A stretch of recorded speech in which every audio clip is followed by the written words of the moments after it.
Hello, everybody. Welcome back to the Rushdown Podcast. My special guest today is Dustin Harwood, Tournament Director and Dodgeball Commissioner of USA Dodgeball. How you doing today? Good. Thanks for having me on the pod. It's great. Perfect. Yeah. And then I also have Shota Barbo on with me to talk and ask questions to Dustin. He's my What my up? other secondary host. Hello. He'll be representing Yeah. the people. The people. The people's champ. I'm Yeah. gonna get canceled. No, I'm just kidding. For people that don't know you, Dustin, can you kind of give like a quick explanation of who you are? Yeah. So my official title with USA Dodgeball right now is sports commissioner. Kind of happened just like I kind of worked my way into it by accident. It wasn't like something I set out to do. But I'll kind of start at the beginning. I started playing dodgeball 2008. And I've played dodgeball now for like 18 years. Love it. It's been core to my life. And yeah, in terms of, I play local leagues here in the LA area. I've been playing in LA since 2016. And then after nationals in 2024, I was just like, hey, Nick, let me help. And then I think in January of this year, he was like, hey, do this one thing for me. And then one thing led to the next thing, led to the next thing, led to tournament directing Tucson, and then just running with it throughout the season. And then after the season was over, the board basically ambushed me and was like, hey, so here's what we think you can do for us going forward. And I was like, sure, I'd love to. I had a great time. I think it fits my skill set. And I'm excited to be helping out the org and running it back for another year. Nice. And now we're here. Yeah, What a crazy I'm journey. excited. Um, so how did it all start? You say you started in 2008. How did you start playing dodgeball?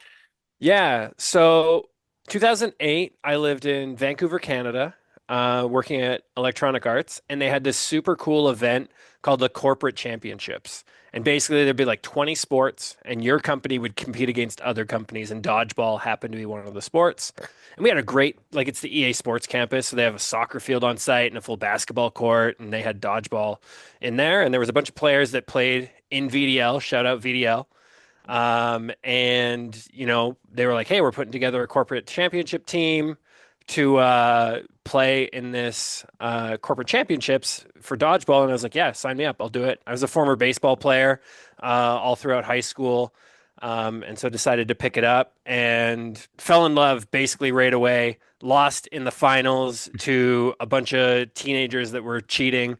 Uh, Makes sense. Uh, Not even a business. They were like the local university school of business that were Mm. playing, and it was just a bunch of like 19-year-old kids who didn't take lineouts and anything like that. And so I lost to them in the finals, ran it back, and then that kind of got me hooked. Ran it back the next year, and that's where I got my first headshot from shout out Byron Wong, actually Byron Wong. poked me with an Wow. 8.25 ball.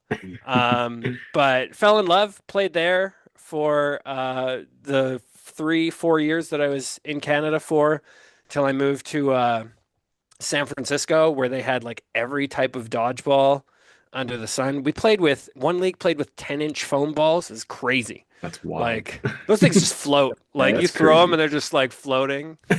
Uh, I played no sting there. Terrible at no sting. And then they also had an 8-inch foam league, which we played in. Finally won my first rec league championship there in 2015. Moved to SoCal and then started playing in SoCal since 2016. You know, on the scene here, and it's been awesome down in Southern California with the leagues here and the players and the talent as well. Ever since did my first nationals tournament in 20 2019, I think it was. Um, you know, Enjoyed it thoroughly. Started helping out ref Sin City every year, and now it's kind of like the go-to. I actually help run Sin City now with Jake. I'm one of the tournament coordinators there with Jeremy Lapierre and Ali Bustamante. Nice. Um, Love helping run that tournament. Yeah, it's a great tournament because it's like a 3-hour drive from my house. So just drive up. Jake like puts me up in a hotel in Vegas for the weekend, and then peace out after the tournament's over and go back to work on Monday. Heck yeah. It's great.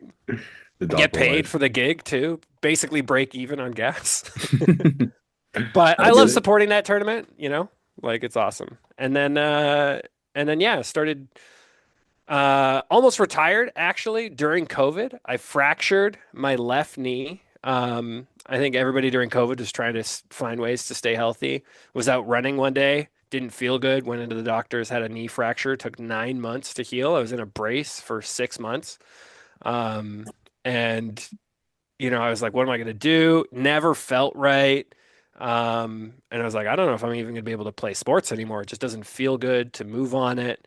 Um, but then 2 years ago, actually, um, my son was like, "Hey, my son's 8 now, but he was 6 at the time. He's like, I'd really love to learn how to play dodgeball from you." Sick. And I was like, "Oh man, now I have to get good and I have to try and like get in shape." And so, that inspired me to get better, play at more premier tours. Played with Brutes in 2023, played with Dauntless in 2024, kind of did a little bit of Dauntless and Elevation this year.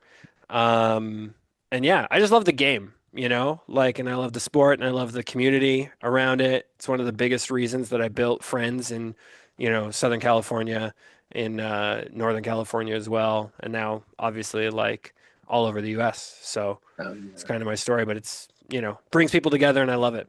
Yep, that's a dope journey. You said you worked at EA. How was that? Crazy, but Yeah. fun. Like if when you're young and you can just like put in the hours to, work your butt off and make a ton of money doing it, and I got to work on FIFA, NHL, Madden, NBA, like all the sports games, Mass Effect, Dragon Age, all that stuff, and like FIFA every year, plus the facility they had. I loved working there. It was definitely an awesome place to work. Hard though, like the week before like FIFA goes out, you're working like 100-hour weeks. That's crazy. Um, yeah, but they pay overtime, so we used to call it fun bucks, you know. That's awesome. Yeah, it's great. I still work in video games, but not at EA anymore. I've had stints at Blizzard, and then now with a mobile game company called Scopely. They make or recently bought out Pokemon Go, the developers of Pokemon Go. So we have Pokemon Go and Monopoly Go. So, Oh, but I don't have to do 100-hour weeks anymore, which is that great. sounds crazy. Yeah, like I Because said, when you're young, do it, like love it, Yeah, live it. But then when you get older and you have a family, like that's put rough. up some uh, put up some boundaries. Did you ever get to meet the EA voice guy? No, I did not. He Oh, actually recorded those lines in like the 90s and then they just licensed it and they've had it ever since. There's never been a new guy. They nice. did do every once in a while like a competition for people to try to recreate the voice just to like for No fun way. kind of thing, but I never got to meet him. But one of the coolest things was in the in the EA studio in Canada, they have their motion capture studio there as well. And so you get all these like high profile athletes coming through. So we got to like we had the Stanley Cup in the office, which is Oh, sick. awesome. And we had like I don't know if you guys know him, but there was a uh back when it was the Vancouver Grizzlies, they had this player Big Country come through, and that was pretty cool. So we got to see some of these athletes come through and like you don't really get to meet them because they're like give them space like they're professionals kind of Yeah, thing, but you still are like, dude, I got to see Kobe or whatever, or whoever was on the cover that year. So it was crazy. pretty cool. But a dope gig, except for the 100 Yeah. hours. Yeah. So you also have a little side gig. You do the LA Stat Crew. Yeah. Can we kind of talk about like the origins of it and how it came to be? Yeah. Shout out Joey Kramer. In I think it was our local draft cloth league like 4 years ago, just post COVID. And he was like, "Hey, I'd love to do stats.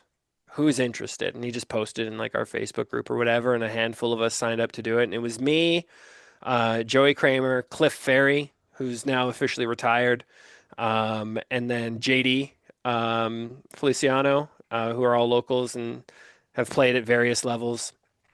And we were like, yeah, let's do it. Munchie and I are data nerds, so he and I jumped in right away. Munchie created this amazing spreadsheet for just tracking stats, and we'd go through and like capture all the events and stuff. And then I think early last year, we decided to run it back for Cloth League again. And then that's when we got introduced to playback review. I had heard about it. I knew in 2023 and 2024 that it was being used. Dauntless, actually, David Ampofo was using it for our team for like video review. And so we checked it out and we're like, oh, this basically does everything we want, but slightly easier than a spreadsheet. Let's do it. And then we kind of formalized the group as the LA Stats crew, drummed up some social media pages, started putting out stats for various matches and tournaments. JD honestly does a lot of the heavy lifting there. Shout out to JD. He's on it. He's like, what tournament are we doing next? Which matches are we going to do next? And like he'll solo that shit if he has to. That's Like crazy. he will just like get in there and do, hours and hours of stats all by himself, and he loves it.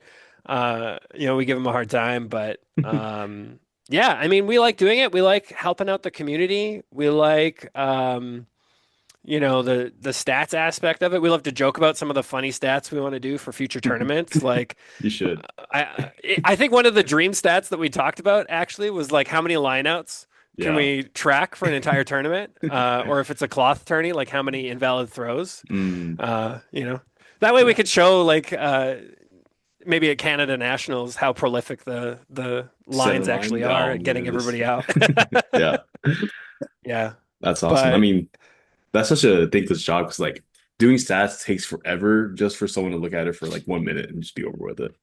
yeah, It's crazy. absolutely. I mean, we've had a few paid gigs now. Oh, nice. We got paid to do live stats for API, which is awesome. Nice. And those were fun matches. And like we're all fans of the sport anyway, so like we're gonna watch the matches, but we might as well do stats. Yeah. But a little bit different when you're doing it at like 0.25 speed, trying to like precisely calculate who hit what, Mm, which ball dies first, kind of thing. But one of the super neat things, and this is actually a story that goes back to I think 2023, actually, after the first time we did stats. I didn't know Michael Davies very well, but we were doing stats for the local foam league and watching in like 0.25 speed. I was like doing in the match and I was like, dude, there's something off about his throw. And I don't know what it is, but like there's just something weird. And so I was like, you know what? I'm going to look into this and see. And I was like doing some research just because I was super curious. And I was like, oh man, like his body, his upper body is completely disconnected from his lower body when he throws. He steps in, but then he just did like full upper body motion to throw. And so he had no leg power in his throws. And I saw him at Premier Tour in Santa Monica. And I pulled him aside and I was like, hey, you don't know me very well, but I've been doing stats for the Foam Draft League. Watch this video with me in slow mo. Right. And I showed him, I was like, your throw form here, you step in really well, but then you stop and you lose all your leg power in your throws. Like, here's some videos and some resources that you can use to like improve your throw, essentially. And he's been practicing it ever since, trying to get that proper body connection through. And that's like really cool stuff that you would never see just watching a normal match. But one of the things we picked up on while doing stats. So I love finding stuff like that. It's awesome. that's dope. That's a crazy story. You're helping Yeah. people out mechanically too. That's awesome. Yeah. Trying, like might as well. So what you're telling me is you should know everyone's tendencies. I know a lot, dude. Like it gets annoying for I think some people, but I'll come in and already have the scouting report ready, even for like our local draft leagues. Just be like, hey, this guy always does this type of fake before he does this type of throw. I know the LA players so well from doing stats for them. It's kind of annoying. Coach Yeah. Dustin. Coach Dustin. That's Sometimes. Yeah. All We'll right. hire you for the U.S. foam team. Right? You can watch all of our opponents. Yeah, and we'll get you guys the stats on it. See Oh, what your efficiency looks like. Not a bad idea. Hey, Jeremy, that. hit him up. Hit him up. Pay Yeah. this man. Hey, this man. JD's on vacation this month, so it's all me for the next couple weeks. Nice. Is there anything coming up that you're gonna be doing? Tournaments. We might be doing a little bit of something for NAC, Oh, I think. Okay. Yeah. I think that's the next one. I don't know. It depends, right? We have like a request form, so if people want to do or have us do stats for them, they can put in a request form and we'll do it. Obviously, we still do most of our work for free just for publicity and because we love the sport, especially like, finals matches. And that's yeah, on if anybody wants Instagram? to. Yeah, on the Los Angeles Stat Crew Instagram, they can find a link tree that'll take us to the form that they can fill out, and then we'll pick it up and give them a quote on what it costs.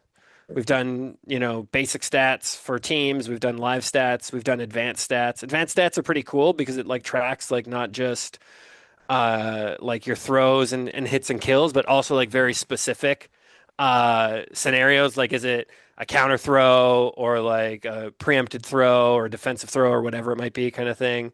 So it really gets into the nitty gritty of your effectiveness, which is pretty cool. We've done that for like individual players for a tournament. I think we did it for Kieran Monroe and then another guy out of Seattle. I can't remember his name because it was a while ago. They just wanted their stats for the entire tournament. They sent us all the video, and we did everything. We did Kira for the thing last year. Actually, gave all her stats, and yeah, so pretty cool. That's Sign me awesome. up. Yeah. Yeah, let's do it. That sounds cool. Yeah. That's crazy. Advanced stats. Yeah, it's fun. It's it's long, but it's pretty cool the metrics that Playback Review has available. And we work Love, pretty closely with those guys too. love playback review. Yeah. All right, let's get into the Premier Tour. Yeah. Have some questions for you about that. First, I guess, give an explanation of what USA Dodgeball Premier Tour is. Yeah, so I think we talked about this. We actually, had a meeting with the entire board and the leadership team a couple months ago, just to talk about like what actually is Premier Tour and what are our goals, right? And I kind of wrote them down, and for me, it's the highest level of competition with the best teams in the U.S. attending. That's kind of like the foundation of what we want it to be. But also an opportunity for new teams and players to gain experience by playing those best teams. I think I actually remember a while back, Elijah was on the pod and he was saying like, hey, like if we're out there and you're a new team and we're like dogging on you and not trying, like make us pay for it, like come out and make us work for it, kind of thing. And that's how you're gonna get better. And I love that mentality and having and fostering that kind of atmosphere. So I think that's another big one. The other one is showcasing the game and the talent to like potential sponsors, partners, venues, and other committees. I honestly think that if dodgeball is going to get big as a sport, it's going to happen here in the US. I think we have the talent pool. I think that we have the passion and the drive and kind of the overall like mentality as a country to drive the sport kind of to that next level. And I think we're getting closer to having the right people to help make that happen.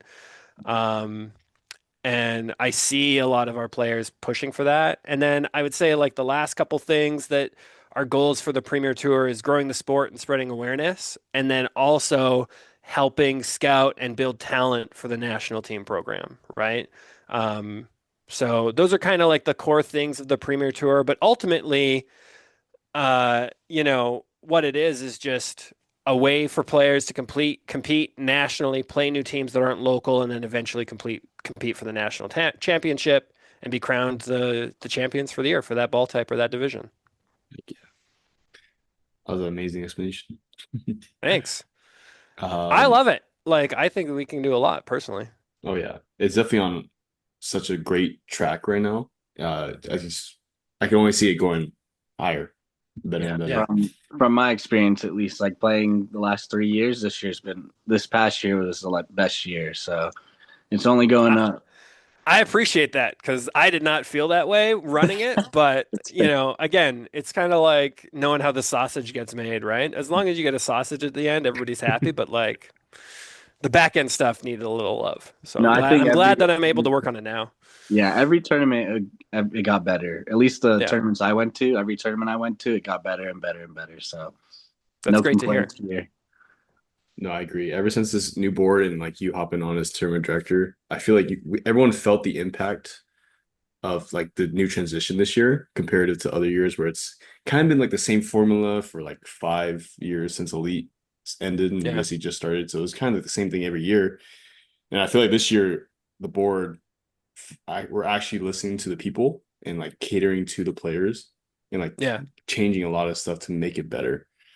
So That was a big thing for me all year was, you know, like Tucson was my first time ever running a dodgeball tournament. And honestly, like the driving force for me was I wanted to learn how to run a tournament so that I could hold more tournaments locally in LA because we haven't really done we used to do a lot of tournaments out here and we've stopped, right? I think the Untitled tournament that they did in San Diego was the most recent non-Premier Tour tournament. But, you know, Kelly Salamone used to run tournaments down in San Diego all the time, the Co-Ed Classics, and then WDS used to run tournaments here at like Fit Expo and various things. We used to have Waka Dodgeball running tournaments. None of that stuff happens anymore. And there's a hungry group of people in the SoCal area that want more tournaments. So I was like, I need to get some experience so I can try and bring this stuff locally. And then it just kind of evolved from there. So one of the things that I really tried to do all year this year, and if you were at any tournament, you probably saw me doing it, was walking around talking to people, seeing how they were feeling about stuff, feeling about the changes that we were trying out. I'm really like just getting their feedback and being this open sort of communicator and person that would listen and take feedback and then take it back to the board and make sure at least the opinions were heard and considered, right? And I was very passionate about that. I think we need to continue doing that as a group, but I feel like that's how we get better. And yeah, I think we did get better, like as you guys said, throughout the year. Oh yeah, for sure. Um, and this is kind of like your first year being tournament director or dodgeball commissioner, right? Yeah, actually, funny story. Nick actually never actually named me as a tournament director. No. It was like this thing where I was like, so am I directing the tournament? Am I not directing the tournament? And that's just like Nick doesn't think about details like that. Nick's just like, hey, you're doing the thing, so you're doing the thing, right? And he just asks you to do the thing, or you just start doing the next thing, and then you're just doing it. That's just how it kind of worked out for us. So it worked well once I learned how Nick worked. It was just kind of natural for us to do. And then I think over time, people saw like mine and Mark Hawkins' names enough. They're like, oh, yeah, these guys are the tournament directors. So we'll just talk to them kind of thing. Yeah, so this was my first year doing tournament directing stuff and then being named the sports commissioner at the end of the year. So my role changes a little bit going into 2026. You know, as sports commissioner, I've actually got a team of tournament directors that are kind of underneath me that will be helping run tournaments. I'll still be there and everybody will see me throughout the year. Um, but yeah, I mean, we're growing in terms of like our group, which is great because this year was exhausting. I bet. I'm glad to hear like Congratulations. yeah, Sorry. sure. Okay. I was just saying congratulations. Yeah, It's Thanks. for sure. I'm really glad that the board and is actually getting a lot of help now, and like you guys are getting a lot of help, not just it solely being on a couple of people. So that's a Yeah. great change. But let's go ahead into what everyone's waiting to hear, the locations and dates for the 2026 Premier Tour. Yeah, Kind of how I want to go about this is you kind of just go ahead and name all the locations and dates that you have so far, maybe okay. even ball types if you have them, I and do. then Let's awesome. go. Let's go. And then after we'll go back one by one and like kind of explain like why it was picked and like what it's gonna look like. Yeah, absolutely. So I've also got a couple like mini announcements that are gonna be a surprise for everybody to get a little bit hype. But we're gonna start off. The first tournament in 2026 is going to be the weekend of February 21st and 22nd. It's going to be in Tempe, Arizona. We're going to be running it back at the Sun Devil Fitness Complex. I think we've done tournaments there twice before over the last 4 years. They're very reliable partners, and it's going to be a cloth tournament for that one. And it's also going to be a cloth scouting round for 2026. So you better show up and show out. Nice. Yeah, and we're working with Cactus Dodgeball to help run that thing. We're already talking to the organizers of that league to see how we can collaborate and work together to make that tournament awesome. Thank you.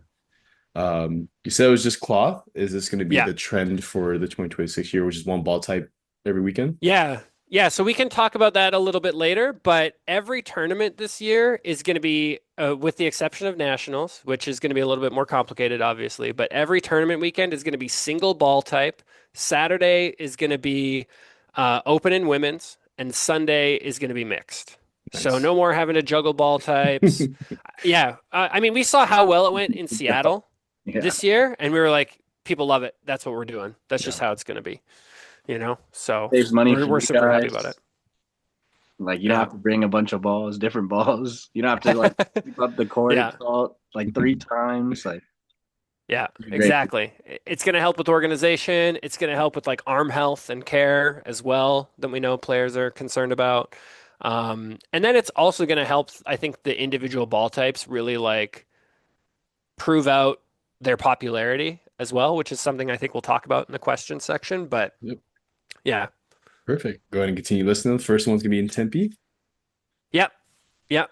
And then next one's going to be in Minneapolis, Minnesota. We're running it back at the Kennedy Activity Center, the same place we did this past year in 2025. They wanted us back, so we're going back.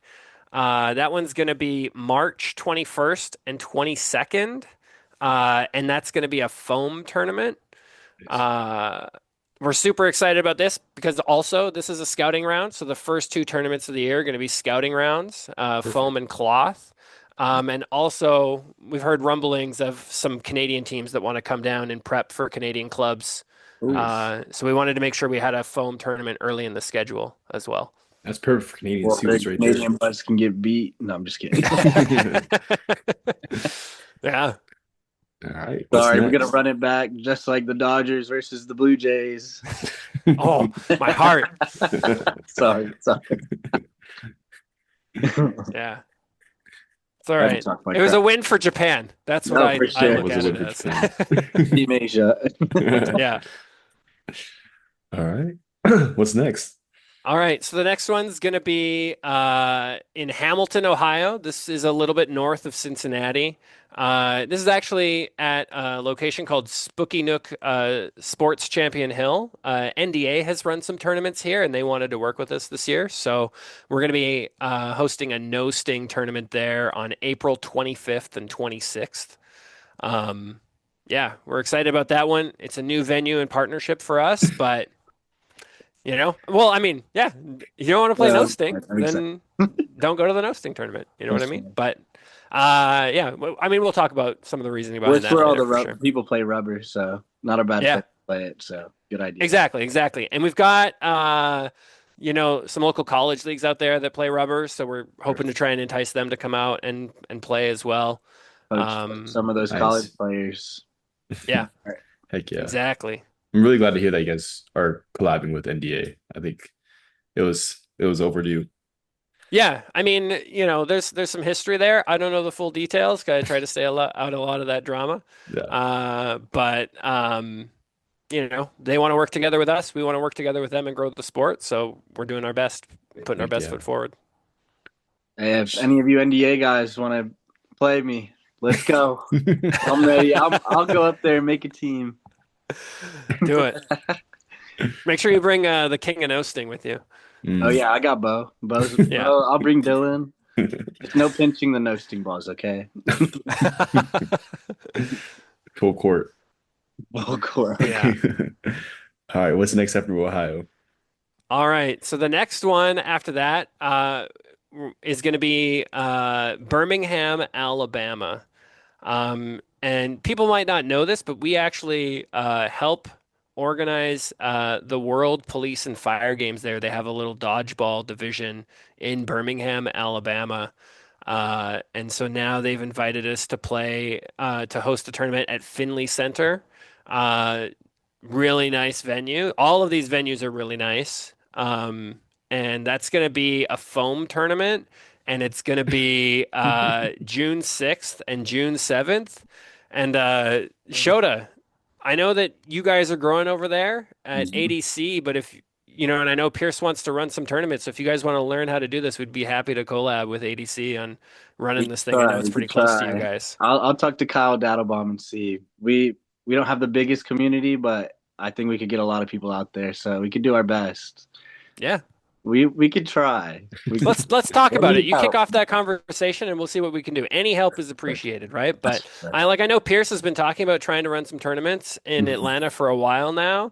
So I'd be happy. One of the things that we're trying to do with member orgs next year is like train more people to be able to run tournaments so they can and help grow, in the Definitely individual interested. cities. Definitely interested. Oh, I mean, that's like Yeah. I think like a 3-4 hour drive. It's not bad at all. It's pretty close. So. I heard it's like 2 straight shot, It but might be I don't know. 2.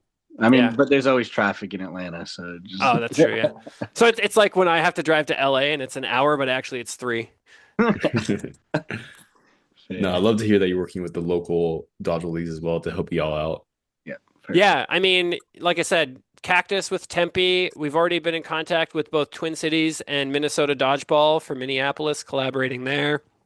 Hamilton, we're trying to get anybody we can, both the college and anyone else in the Ohio area. And then Birmingham, I think you guys are the closest, but there is actually a small local rec dodgeball league there that we're going to Oh, tap really? and see if they want to do anything. They've helped out with the World Police and Fire Games before as well. So either help them get a team just to introduce them to the higher level of sport or whatever it is. And then, yeah, go from there. Like, like, Perfect. yeah. All right. Next after Alabama. Yeah, so this one's a little bit interesting. It's going to be in Salt Lake City, Utah. Dang, Salt Um, Lake City. yeah, there is a brand new venue literally built this year, called Western Sports Park. They invited us to come out. It's going to be on July 11th and 12th. This is going to be a no sting tournament. And you know, well, I mean, the way that we saw it is like Salt Lake City is actually fairly central for a lot of really popular no sting cities, you know, Yeah. between Denver and Portland. SoCal and Portland. That makes sense. So we felt like this would be a good place for no sting to have like a lot of people come out. Salt Lake doesn't have a dodgeball scene, but they're really interested in trying to grow one. So they actually reached out to us to see if we could run a tournament there, which is kind of Heck the yeah. reasoning behind it. But it's a new, like, they have like you guys can check it out. You can go on their website. They have like a 3D walkthrough of the whole venue. It's really nice. They've got like bleachers that move in and out of the courts and stuff. So I actually get to check that one out over the holidays. I'm going to be in Salt Lake City for Christmas, so I'm going to Nice. check out that Good venue stuff. as well. Yeah, Not getting a it's gonna be couple great. drinks in playing no sting's gonna hurt. Well, that's the trick, right? You can't get drinks on the weekend in Salt Lake. Oh, it's gonna hurt. That's a sick location though. That is Yeah, sick. Gives a I little was yeah. incentive for The people to travel. venue's real nice, so I'm excited for it. Heck yeah. cool. And after Uh, Utah, oh, go ahead. yeah. No, after Utah, our next one's gonna be running it back in Dallas at the Fieldhouse Grapevine. Nice. That's gonna be a cloth tournament. I've already spoken to Tom, and Dallas Dodgeball is gonna help us run this thing again. Shout out Tom. That's gonna be August 1st and 2nd. And I'm super excited to do it. You know, Tom and Cody, great partners. I think we ran a great foam and cloth tournament there this year in 2025, so I'm super happy to run it back at the Fieldhouse. The Fieldhouse loves having dodgeball come out and play as well. Yep. So I'm excited about that one too. My only critique with that venue is that we should try to get like those big nets to place in front of the walls. Just because Yeah, we went to a field house in Seattle and we did that and it worked perfectly. Like yeah. there wasn't as many bounce backs and it was easier to shag too. So Yeah, that's I'm my trying only. to. One of the things that we're trying to do this year is like shipping costs are insane now. I think in 2024, it cost us like 300-ish dollars to ship all our materials to every venue, and this year it's like 600 to 700. And at nationals for everything we brought, shipping it back to Southern California was like $2,700. It's That's insane. crazy. And so we're trying to figure out better shipping solutions and like I if we mean, can have our own equipment that we can ship around to venue to venue. So if anybody out there knows like shipping solutions, because we have uh, no idea where to start. maybe not shipping solutions, but maybe just like a general idea. I Yeah. mean, a lot of these places are big hubs, so like maybe if you invest on like helping these leagues or communities get these nets already, Yeah. and then like that way you every time you go to a venue, like those people who are driving or those people who are already in that area can just like they'll already have nets. Like in Seattle, there were so many nets, like just Yeah. locally. So Yeah. just like being able to have that and then drive it down, and then we all just set it up while we're there. So like I mean, in Birmingham, if we get a bunch of nets, like Atlanta people can drive them over. Yeah. Dallas has True. a bunch of people. So, like, if you invest in like getting nets in locations and communities, then you don't have to ship them. You know, then you Yeah. save money on shipping, and then you just pay. You spend money on getting nets for communities, which will benefit you guys and the community. Yeah. Great And suggestion. We did a little bit of that last year where we were like, hey, we need some netting. And then we just like ordered it on Amazon to the venue and then gave it to the local league. So I think like Boston walked away with some nets. I think we gave a couple to Dallas Dodgeball that we had, but I think they were just the couple that were right around like the streaming desk. Mhm. But having more and having them keep them, especially because like we go to Dallas so often and they run so many high profile tournaments there anyway, it would just be valuable. I mean, like you Um, guys have gone there every year since I've been playing, so yeah. I don't see So why it would and be then they like can use them third for best. FTC 2 months Yeah, later, 3 months later. exactly. Yeah. Awesome. So we're at 6 tour stops already. Is there Yep. another one after that one? So that's the main tour stops, and then there's nationals. Okay. So nationals is going to be in Chicago, Illinois, at the Wintrust Sports Complex. It's been a few years, but we have been there before in the past. That's going to be Labor Day weekend. It's going to be a 4-day tournament: Friday, Saturday, Sunday, Monday. Oh wow. So I Monday. believe that's September 4th through 7th. Um, and we can talk about some of the logic and reasoning behind that. We're still trying to iron out the format exactly, but essentially what it is like we're with every tournament this year being a 2-day tournament, it's an impossible task to cram all of that down into a single day, right? Yeah. Going from like one ball type on each day and having it just over 3 days. So we needed more time to be able to give people the full experience. Otherwise, we'd had to make some cuts that we just wanted to make, right? Like either cut the number of matches that people play or cut the play time for the matches that people get. We wanted to at least maintain some parity with the actual Premier Tour stops, so that way it didn't seem like a step back. But then also, what we're trying to do is on the Monday have a like semifinals and finals championship day, Oh, essentially. Just like they do at Worlds, just like they did at API, just like Canadian Nationals does, and really hype up that last day as like a big deal. Everybody gets on that stream court and plays their heart out kind of thing. So that's the goal for Nationals. We can go into some of the details in a little bit though. yeah, of course. Sick. Awesome. Yeah. 4 days is wild. Yeah. Well, I I mean, mean, three yeah. different balls. You kind of have to have Yeah, both for days. sure. Yeah, to maintain like the level that we want, and honestly, like it wasn't that long ago where Nationals was 4 days. It's That's 2023, I think true. was the last time Nationals was 4 days, and then 8.5 was on the Monday. But I think the last time we did that, there were seven 8.5 teams. But Yeah. before then, it was always 4 days, right? So now I think we're going to go back to that, but we recognize that people want time to explore the city and like, maybe it's hard to take some of that time off, so we're going to try and work out the schedule so that way that's amenable to people who want to do it. We can talk about that and get into some of the details. But yeah, Yeah. that's the tour so far. Awesome. Perfect. Perfect. Perfect. Yeah. Ending at 9:30 at night is not Oh, not don't very worry. ideal. Yeah, we'll talk about that when we talk about some of the format changes for 2026 because Nice. that's been heard. Awesome. So I'll I go don't through want to get them. out of there at 9:30. Yeah, that's brutal to wake up and go there the next day early in the morning. Yeah.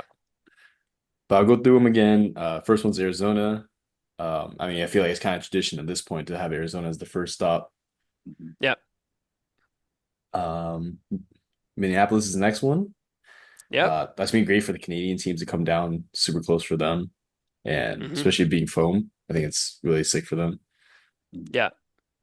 And a big Uh, enough facility too, where we can support the number of teams. Like this year, we had 48 teams across open and women's, that was crazy. um, and we Mini still had a nationals. little, yeah, and we still had a little bit of space to grow. Yeah, So for sure. And then next one after that is Ohio. What was the city? it's in Hamilton. It's about 45 minutes north of the Cincinnati airport, the main one. Okay, and we're working with Yeah. NBA. That'd be cool. Yeah. Um, uh, are you gonna try to work with? I think they have what the NSDA too. That's the women's Yeah. NDA. Yeah. Yeah, we're talking about it. There's so one of the things that we're doing right now is we've got 4 dedicated tournament directors for next year. And I'll just shout them out all here. Chris DeJesus, Will Betard, Tree, and then Rennie Kaiser as well. Nice. are all tournament directing. Tree and Rennie did a fantastic job in Boston under a difficult situation. So kudos to them for nailing it, and they're running it back. And then Will obviously helped out at Nationals tournament directing, so he's welcome back. And everybody knows Chris, right? Like Chris Yeah. is phenomenal. And I think he had refereed Nationals back in 2023, I think it was. So happy to have him on board, and he's got a big sport development background as well. So really excited to work with them. We are still looking for a couple more tournament directors that want to help. If there's any phone players that don't want to play cloth, but you want to have your flight and your hotel covered to tournament direct and come out to a tournament to help run it, we'll bring you out. Like, Yeah. Thanks. you know, That's awesome. you don't technically get paid, but between flight and hotel and meals, like it's not Ton. a bad trip. It's a lot of money. Free trip. Yeah, basically. Yeah. But yeah, so I think we're evaluating who's going to run that, but we've got some good connections in the state, and then some people who are experienced playing there, so it's going to be awesome. Nice. And it looks like, I mean, we got new locations that I feel like we haven't gone to like at all for dodgeball. Like next one's gonna be in Birmingham, Alabama. I don't think we ever had anything, even elite was anything in Alabama. Yeah, not that I know of. This is a new one, but like I said, they've got a really nice location in Finley Center. Um, One of the good things to know about too, every venue that we have has at least 8 courts, if not more, and can probably grow. So if we get a big turnout, we can still grow to expand the number of teams we have. Um, so yeah, and they really want to have us out in Birmingham. So I'm excited to do it. And we always want to like that's one of the things. I know we have a question about this later on, but it's one of the things that we really try to assess is like a mix of familiar cities or popular cities that people want to travel to, and then a mix of new cities where we want to maybe try and grow the sport or just to get people to do something new, right? Like if we did like Seattle, Boston, Dallas, Vegas every year kind of thing, I think people might get a little bit bored. You know, after 2 years at Kansas City, people were a little bit bored of that one and wanted to mix it up. Same kind of mentality. So we're always looking for new spots. And I think this year's a healthy mix of known ones and new ones. Yep. True. I have a suggestion for next year then. Yeah, You should do get it in. Nashville.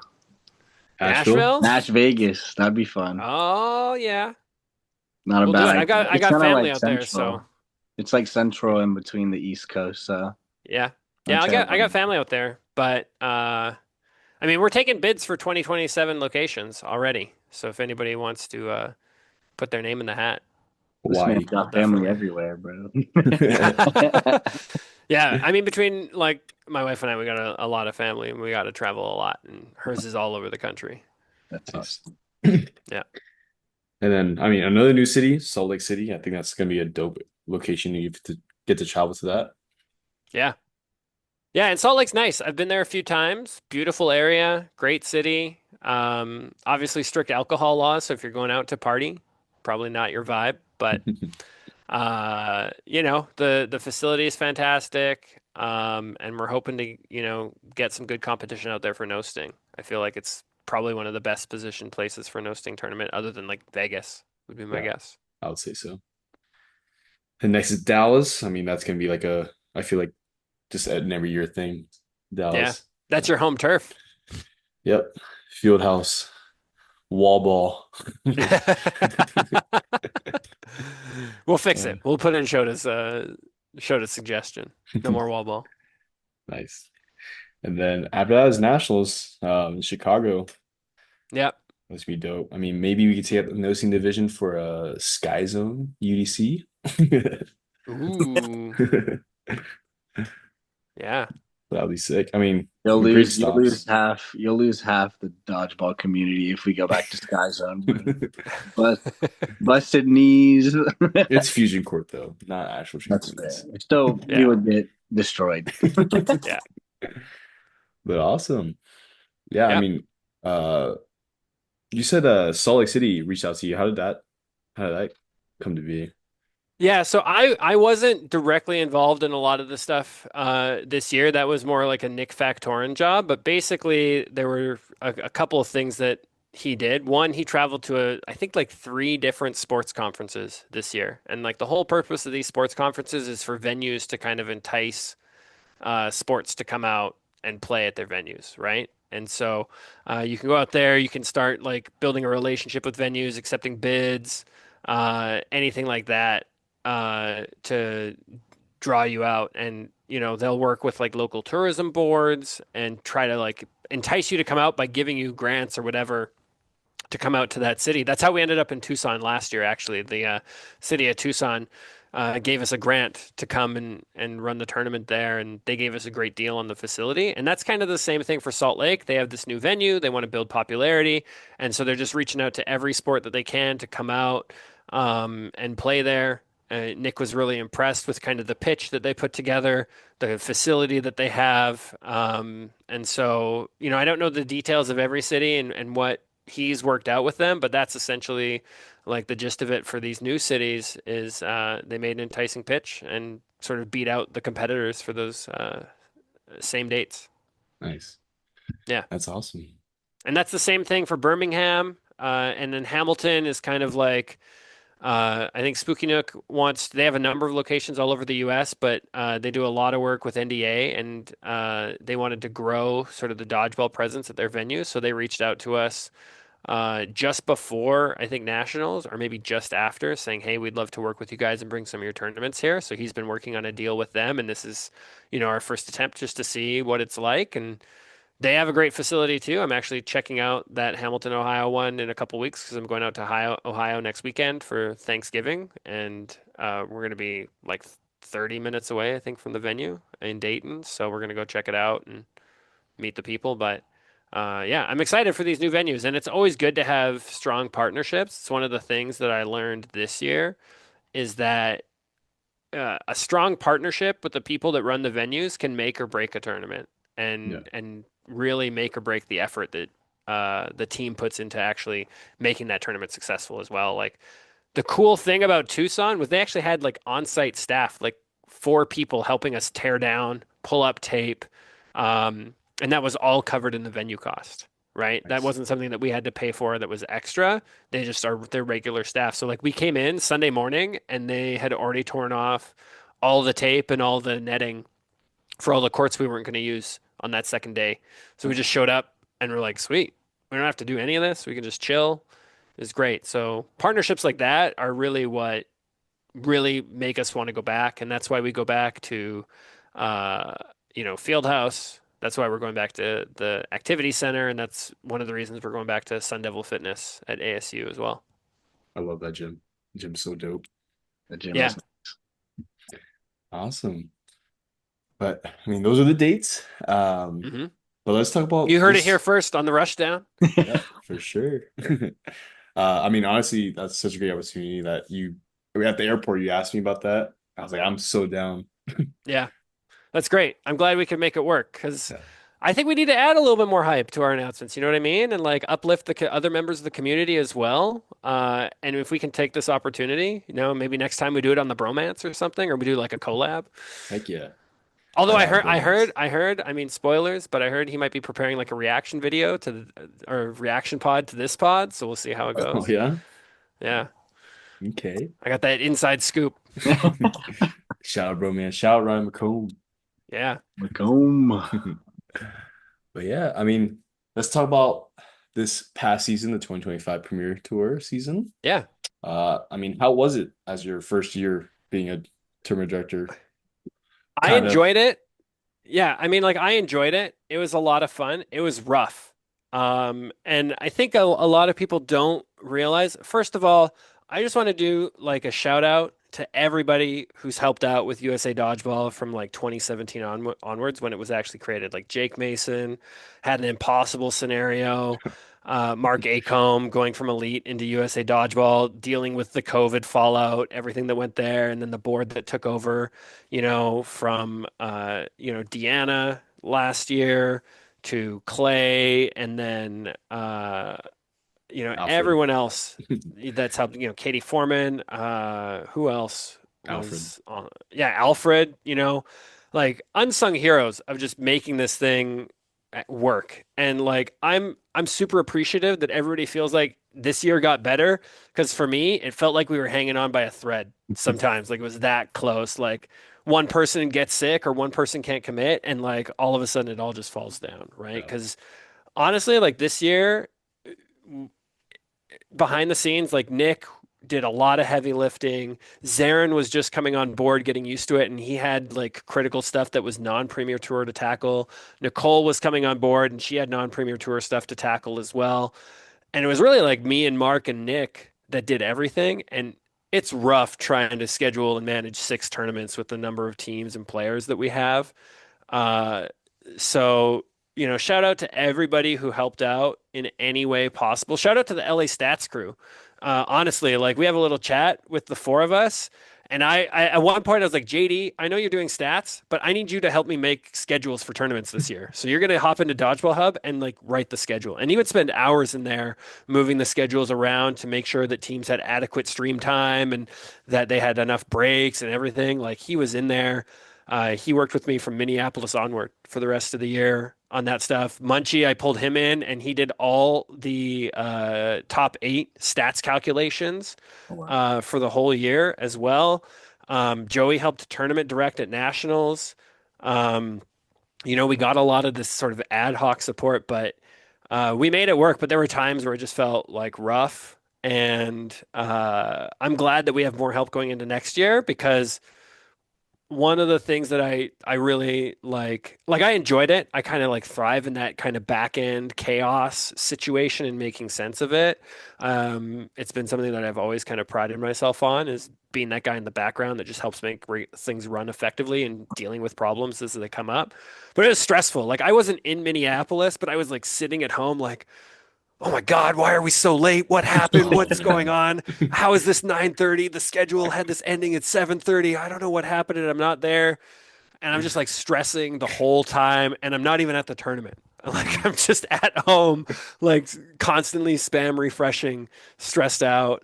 I don't wish that on anybody. I don't wish anybody to be working on like multiple tournaments at the same time. I know some people do it, but that was one of the sort of key takeaways that I wanted to do this year was basically anybody who's helping support a tournament, you're only focused on one tournament at a time kind of deal. So that way it's just you can really put all your effort into it and focus on it and make that tournament awesome. Um, we were stretched really thin this last year and it was tough. Kudos to my wife for being super understanding. There was a conversation we had kind of like mid-year where she's like, I feel like you tricked me because we had before the season started, I was like, all right, how many tournaments can I actually go to this year? And she was like, 3, including nationals. And I was like, all right, I can do that. Here are the 3 I want to go to. And then I started like running things and she's like, I feel like you tricked me. I feel like you found a way to go to every tournament, but it doesn't affect our budget. And I was like, but I'm not going to every tournament. But I ended up going to like, what was it? 1, 2, 3, I think 5 this year, which was crazy, like way more than I had planned. So I get Yeah. but she was super supportive. She's actually helping out with USA Dodgeball now. Oh, wow. Yeah, she's the interim treasurer. Actually, she's been Oh, working with. nice. She runs. Shout out. Yeah, she has a history and a experience in running nonprofits. So she's been kind of like helping Nicole get all the books in order and help with sort of the logistical and back end leadership stuff and mentoring Nicole because she's run her own nonprofit for 10 years in science, math, and robotics. She actually ran robotics tournaments. So there's a lot of overlap there and we have a lot of Sick. synergy together. But she's been my number one supporter the whole time.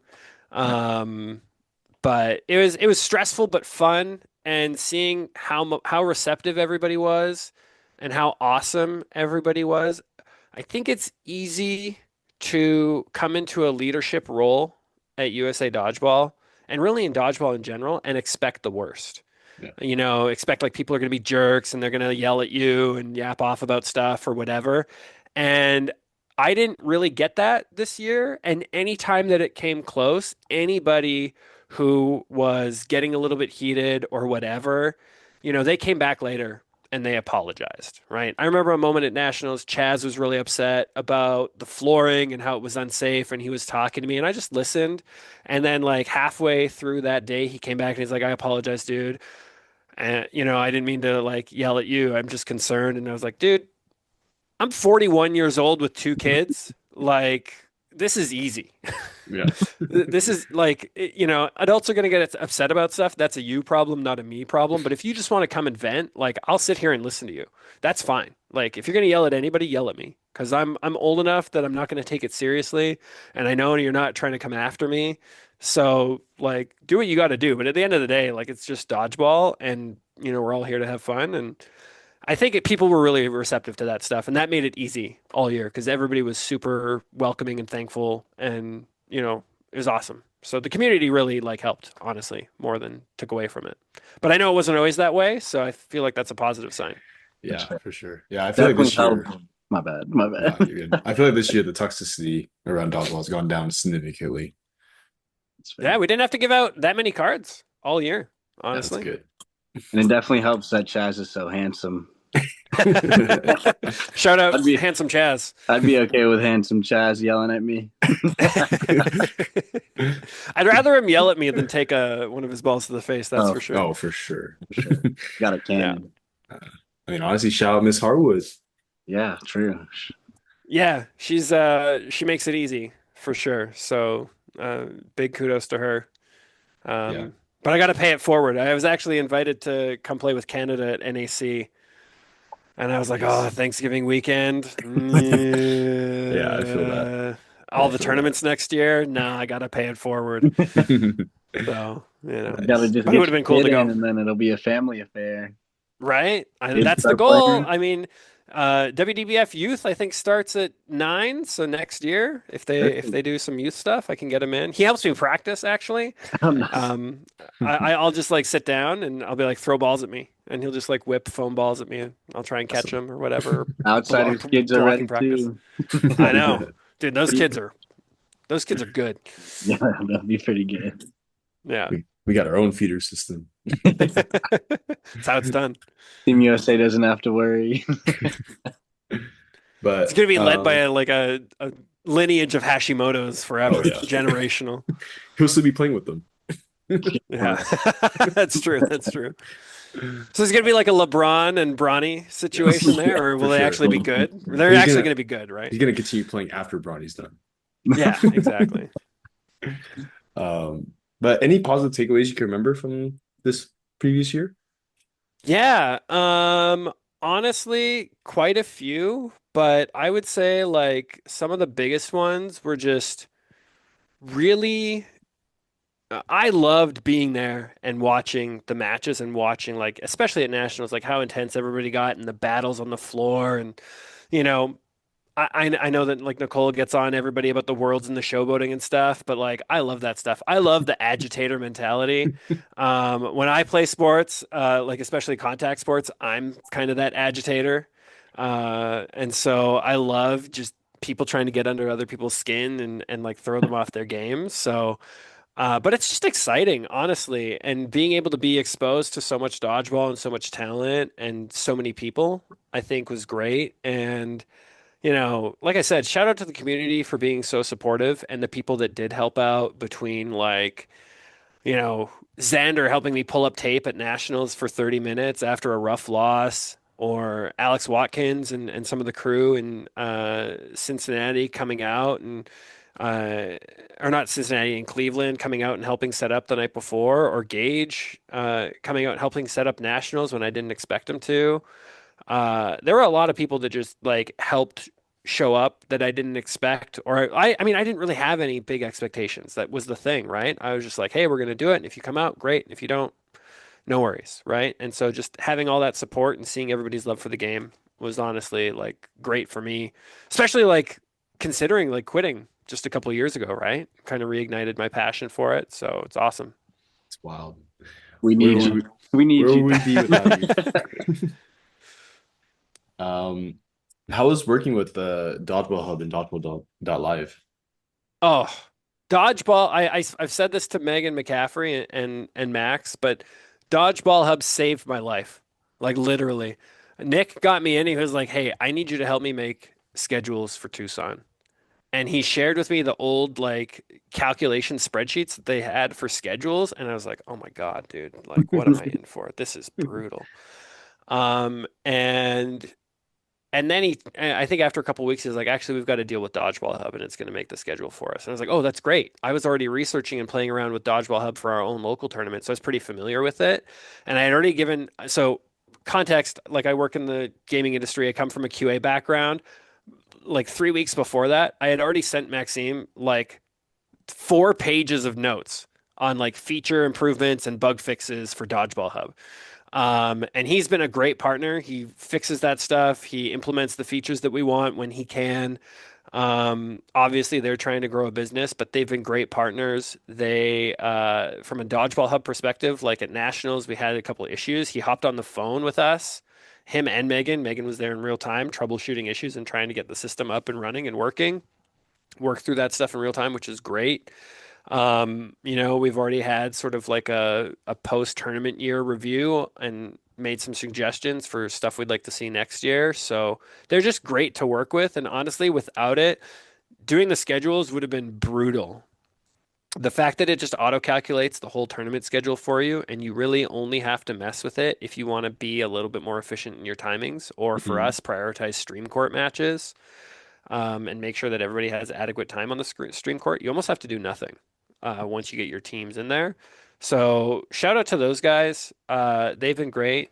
Dodgeball.live, Mitch is a champion. I think he and I really got working well together and feeding off of each other and coming up with new ideas. I actually used his power levels for seeding for a number of tournaments this year. Uh, you know, just to like kind of out myself for Dallas. We let Dodgeball Hub do the seeding automatically, and I looked at it and I was like, "Oh, this isn't good because there's a good chance that Shred and Outsiders are going to meet in quarterfinals. I don't want that to happen." So we used the power levels to kind of reseed and put them in different groups, so that way they could go by the script and they could meet in the finals essentially. So totally scripted Dallas Rigged. tournament. No, we But need to like that's what play you them in the want, right? quarters, bro. I No, mean, we want to play them in the quarters. You're not getting the clash treatment, okay? Yeah, but Like they they're don't like us in the quarters. We don't like them in the finals. yeah.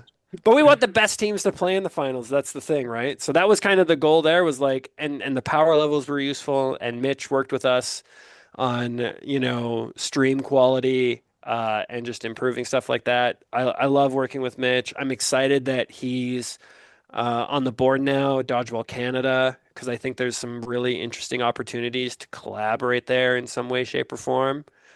I mean, I'm not saying that there's anything in discussion, but what if we had a Premier Tour stop? What if kickoff was for Premier Tour points? That'd be Just crazy. saying. That'd Just be dope. saying. Like there's some opportunities there to think about. And since we have a good North working American relationship already, Championship. yeah, North American Championship. I'd be sick. Yeah, North American I'm Dodgeball that's what Tour. I'm talking about. And look at all these Canadians helping the United States. Yeah, That's what we were saying. We were joking about that too, because it was Yeah. like between like Dodgeball Hub and Mitch doing Dodgeball.live and then myself. Like, is it really USA Dodgeball or is it still just like Dodgeball Canada Part 2? Dodgeball Canada infiltrating the United States. for real. Yeah, We might as well just collab together, just be called North America. exactly. Exactly. But Yeah. And then Mexico. We all Mexico, every that'd be just sick. the Americas. yeah. How was it working with the board? Uh, First of all, shout out Nicole. She, like I said earlier, she's a dog. She chases people down. She gets stuff done. If I ever have a suggestion, she's either like, prove it to me. Yeah, there we go. She's like, prove it to me. Or she's like, yeah, of course. Why wouldn't we do that? Do that. Go do that. Like, there's never any hesitation with her. You get a straight answer right away, and she's great at just making stuff happen and getting it done. And that's been super refreshing and good to have because it allows me to go forward and do the things that we want to do. So I love working with her, but she's also good at just making other people get stuff done, whether it be like within USA Dodgeball or if it's outside. Like she's the perfect person you want running as the president because she's just driving everybody to get stuff done in a timely fashion. And she works her butt off. Like she works so hard. Nick, obviously, like an endless wealth of dodgeball experience. He knows the sport inside and out. He's great to work with. Um, and very receptive to ideas. I think he and I work really well together. The fact that he's local really helps as well. So, um, I really liked working with him this year. I'm looking forward to working with him in 2026, and he's got some great ideas for stuff that we're trying to get off the ground next year as well. Rebecca was also a fantastic partner. It took us a little while just to start collaborating together because I didn't really feel comfortable like on who I could work with and in what capacity. But now we're kind of clicking on all cylinders. So shout out Rebecca because she's been working in USA Dodgeball since 2021 and been on the board for a year. And now we've got Zarin. Everybody knows Zarin. He's fantastic. Steve McGurry is on the board now from Philly Dodgeball. I haven't actually met him yet, but from what I hear from the Philly people, he's awesome. And then Brett, obviously, like everybody knows, Coach Brett. I think he's getting suits for the whole board. He's going to get us all fit. Oh yeah. But I love working with Brett and then the other leadership people too, right? Because we've got the board people and then now we've got the leadership roles. So Morgan East for like community management. Um, she and I have met a handful of times already, and we've got some great ideas for like marketing and promotion stuff next year that we want to enact. Steven Decker for officiating and refereeing, perfect choice. Love that. And then Chris DeJesus for player development, literally his career, and now doing it for USA Dodgeball. So That's awesome. Super excited to be working with everybody on this stuff. And I'm glad that we've got this support going into 2026 because I think we're going to see some big improvements for sure. I agree. Y'all have come so far. Because I feel like at one point in the past couple years, Nick was literally by himself doing it. Yeah, it felt like it, right? Yeah. And then he still managed to make it happen, and we made it through. Like I said, sometimes it just felt like we were hanging on by a thread, but we got it done. And, here we are. Now we've got a huge group of people supporting us, trying to better the sport, which is great. Let's go. That's awesome. Takes an army. Takes an army. Yeah. And you can help too. Oh, God. Let's get those people out. I'll try to help in Birmingham. Dude, even tearing up tape, dude, helps every little bit, honestly. It's on the community now. Yep. I do have a quick question. Yeah. This is just one that popped up in my head because you were talking about DeJesus doing player development. Yep. So I was wondering if maybe like, I don't know if they're going to do this. They probably are going to because I'm pretty sure didn't Chris play college or? Yep.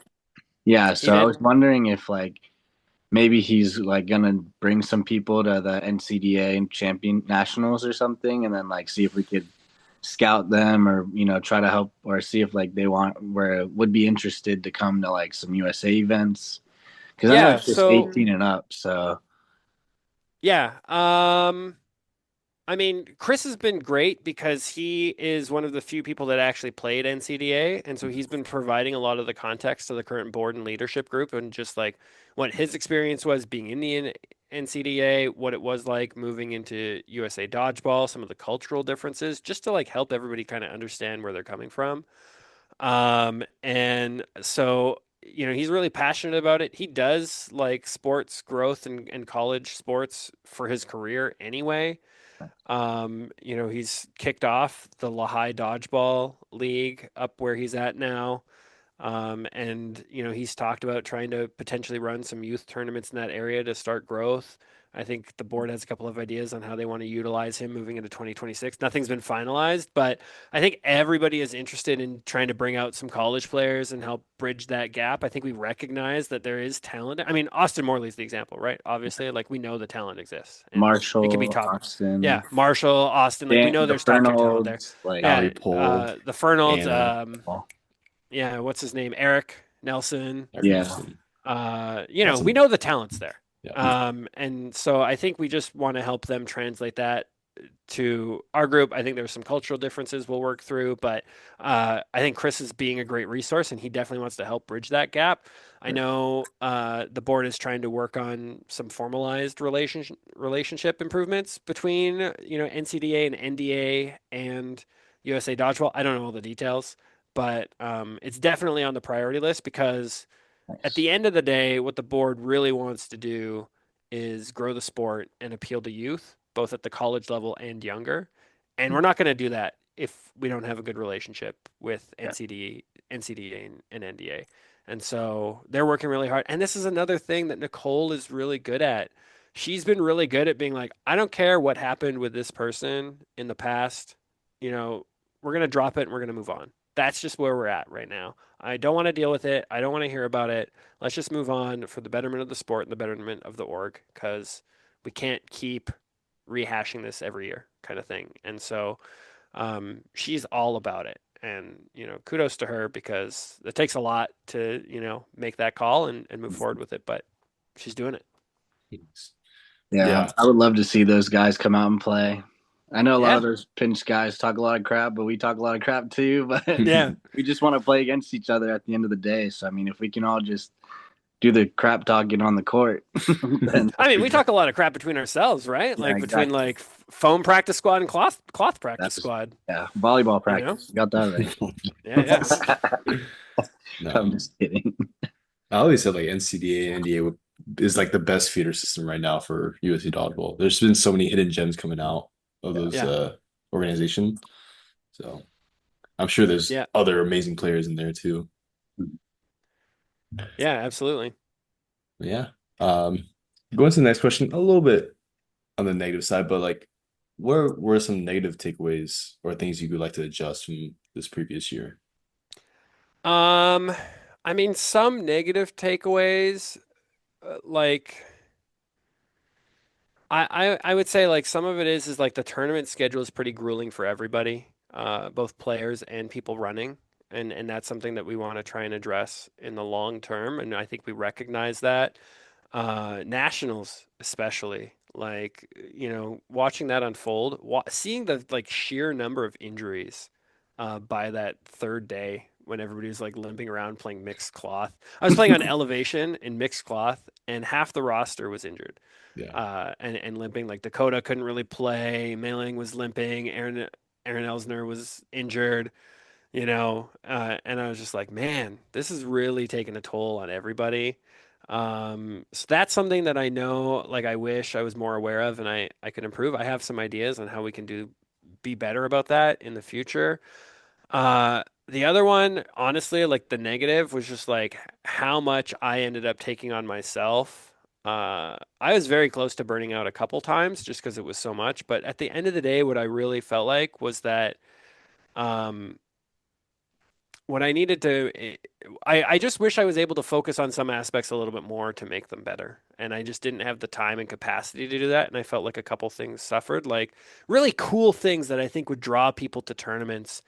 Like I wish I had more time to spend on like swag and having people be able to come to tournaments and buy like jerseys or, balls or whatever branded stuff. I see the stuff that they have for sale at like API with Rye stuff or at Nationals or, um, Canadian Nationals and all the stuff they have. And I'm like, man, I wish I had more time to dedicate this to really like get people in and buying the stuff and like wearing our merch as an example. Another one was volunteers. I really just didn't spend as much time developing the volunteer system as I would have liked. Uh, we got it kind of going. Shout out to Lucas. Um, they had like this spreadsheet that I saw them use for the Linwood Slam for tracking volunteers, and I was like, I'm stealing this. This is like, thank you, Lucas. I'm stealing this. We're going to use it. And we used it for nationals. It was pretty effective, but I still feel like we can improve in how we get volunteers, how we reward volunteers, and how we entice people to come and volunteer. And so that's some stuff that I'd like to improve this year. Uh, and then the last part is my travel schedule. I made some dumb choices with travel schedule this year. Like, I think going to what was it? It was Cleveland. I did like a red eye, and then I showed up there super early in the morning, slept for like an hour, and then showed up at the gym to set up. And I was at the gym all day, and I was just exhausted the whole weekend. And I played that weekend too, so it's like, oof. You know, be a little bit better about my travel arrangements in the coming years. But uh, honestly, there was nothing like terrible. And people that I talked to,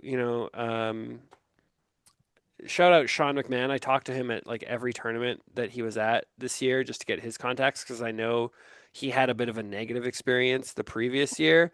And so he was really patient with me and talked me through it and walked me through kind of the areas to be aware of and that kind of stuff and super, super helpful. So I really appreciate like all the tips and guidance he provided me as well as kind of a newer tournament director. Um, and you know, he had a tough situation, and I think we managed to pull it off, which is great. And now we're in a good spot, and I'm super excited about next year.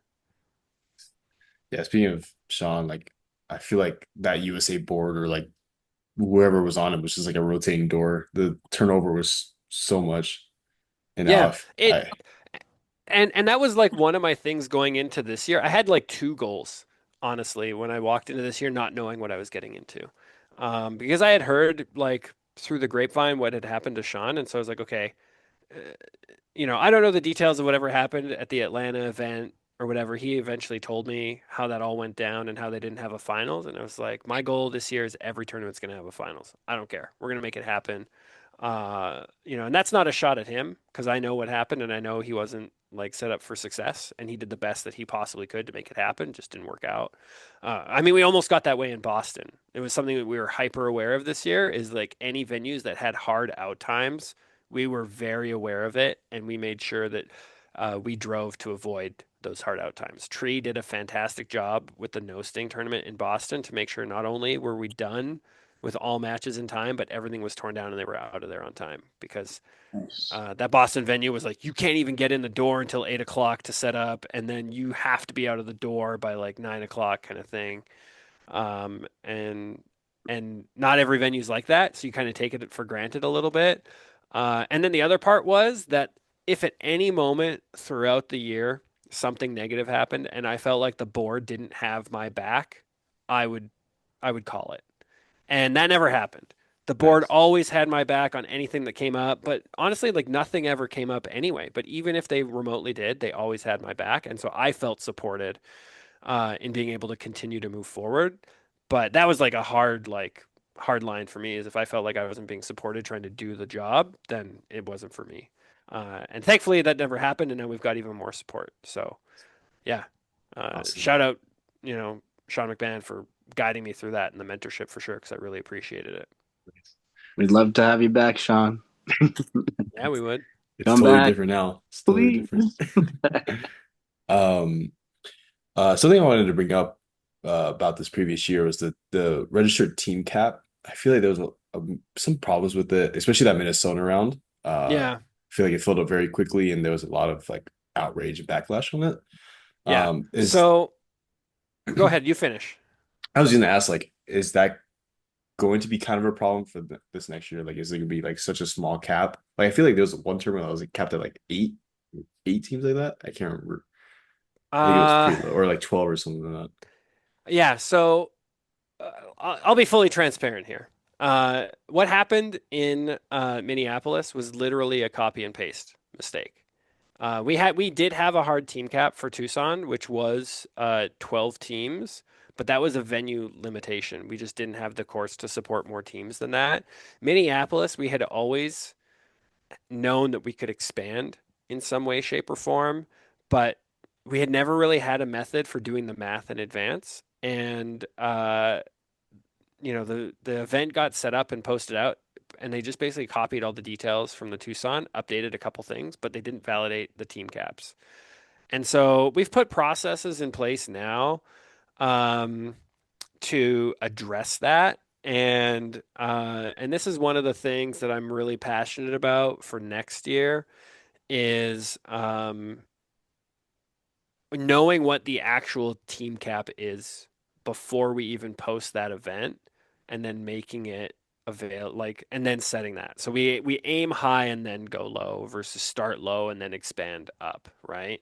So uh, the goal right now is on January 1st, we want to have registration for every Premier Tour stop open, Oh, and wow. it's going to have all of the info you need. It's going to have the free agent list. It's going to have the wait list ready to go. It's going to have the city info ready to go.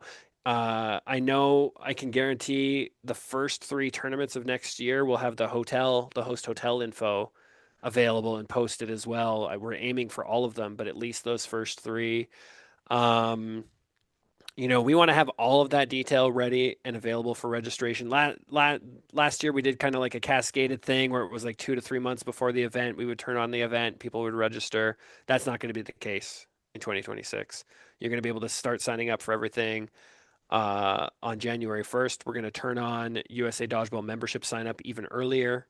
We've got some plans to streamline that process as well. But in terms of like the court stuff, we want to aim high first and then bring it down based on the registration versus like aim low and then go high because it doesn't really affect like the planning and the setup too much.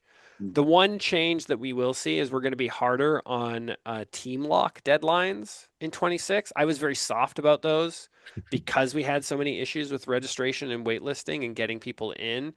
But I feel like if we're giving people adequate time to register and, they have a significant amount of time, we're going to try and lock the teams that have registered at least 4 weeks in advance so we can start moving in waitlist teams and have a little bit of time to build the schedules out. Because that's another goal too. We want to get the schedules out at least a week before the tournament. I think that's actually one of the ways that we're going to increase the level of competition is if we can get like the tournament schedules out, then the teams can scout their competition, do some video review before the tournament, prep going in. So So, yeah, hmm. I mean, that's kind of what happened. It wasn't great. We definitely like ate it. I woke up that morning. I didn't even know we were turning on registration for Minneapolis, and I got a message from Nick at like 7 in the morning, be like, "We need a wait list up now." I was like, "What?" I was like, "What? We're open? Like, what are you talking about?" Yeah. Like, I didn't even know. And so Mark, Mark Hawkins and I just scrambled. Shout out to Mark for going through all that stuff with me and making all the info pages. But it was like a mad scramble to get it done and repair. It wasn't a good look. I'll admit that, but Oh, we learned a lot. We're trying to improve on it, make sure it doesn't happen again. yeah. And Yeah. another All I question I know is have. on New Year's, I'm just gonna be like Happy New Year, and then I'm gonna be signing up for my event. I'm like Yeah. not even gonna. I'm gonna be hammered just trying to. I'm gonna sign Yeah. up for every single wrong event. I mean, we've got some plans too to like help increase the team sizes available in the venues. Um, so we'll talk about some of that when we talk about some format changes as well. Just from everything you've been talking about, like it just sounds, I don't know, 100 times better than the past few Dude, years. we're out here. We're making it happen. No, Oh you yeah. are. It's very cool to see. Thank Yeah. you so much. Yeah, sounds amazing. And another thing I want to ask is like the check-in process. Will that still be kind of similar to what we had this last year, or is it going to kind of change?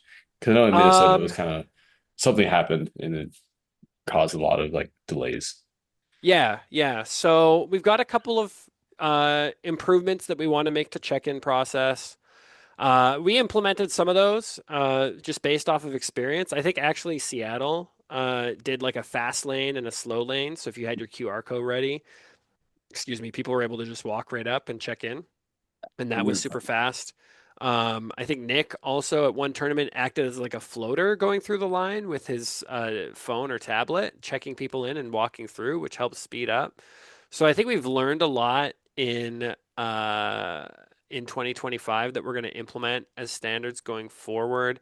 One of the issues that we had was Total Sports Hub and just giving people access to be able to check people in gives them access to everything, like all the financial details, the ability to edit teams and all that kind of stuff.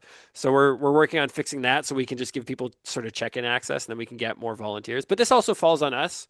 We need to get more volunteers to help with the check-in process and to understand how many teams we're going to have so we can be adequately staffed. Like at nationals, we didn't really have a problem, and it was a similar number of teams as it was in Minneapolis, and so it's the same thing there. We just need to have like 4 or 5 people available, have a floater going through the line, have signage to tell people where to go.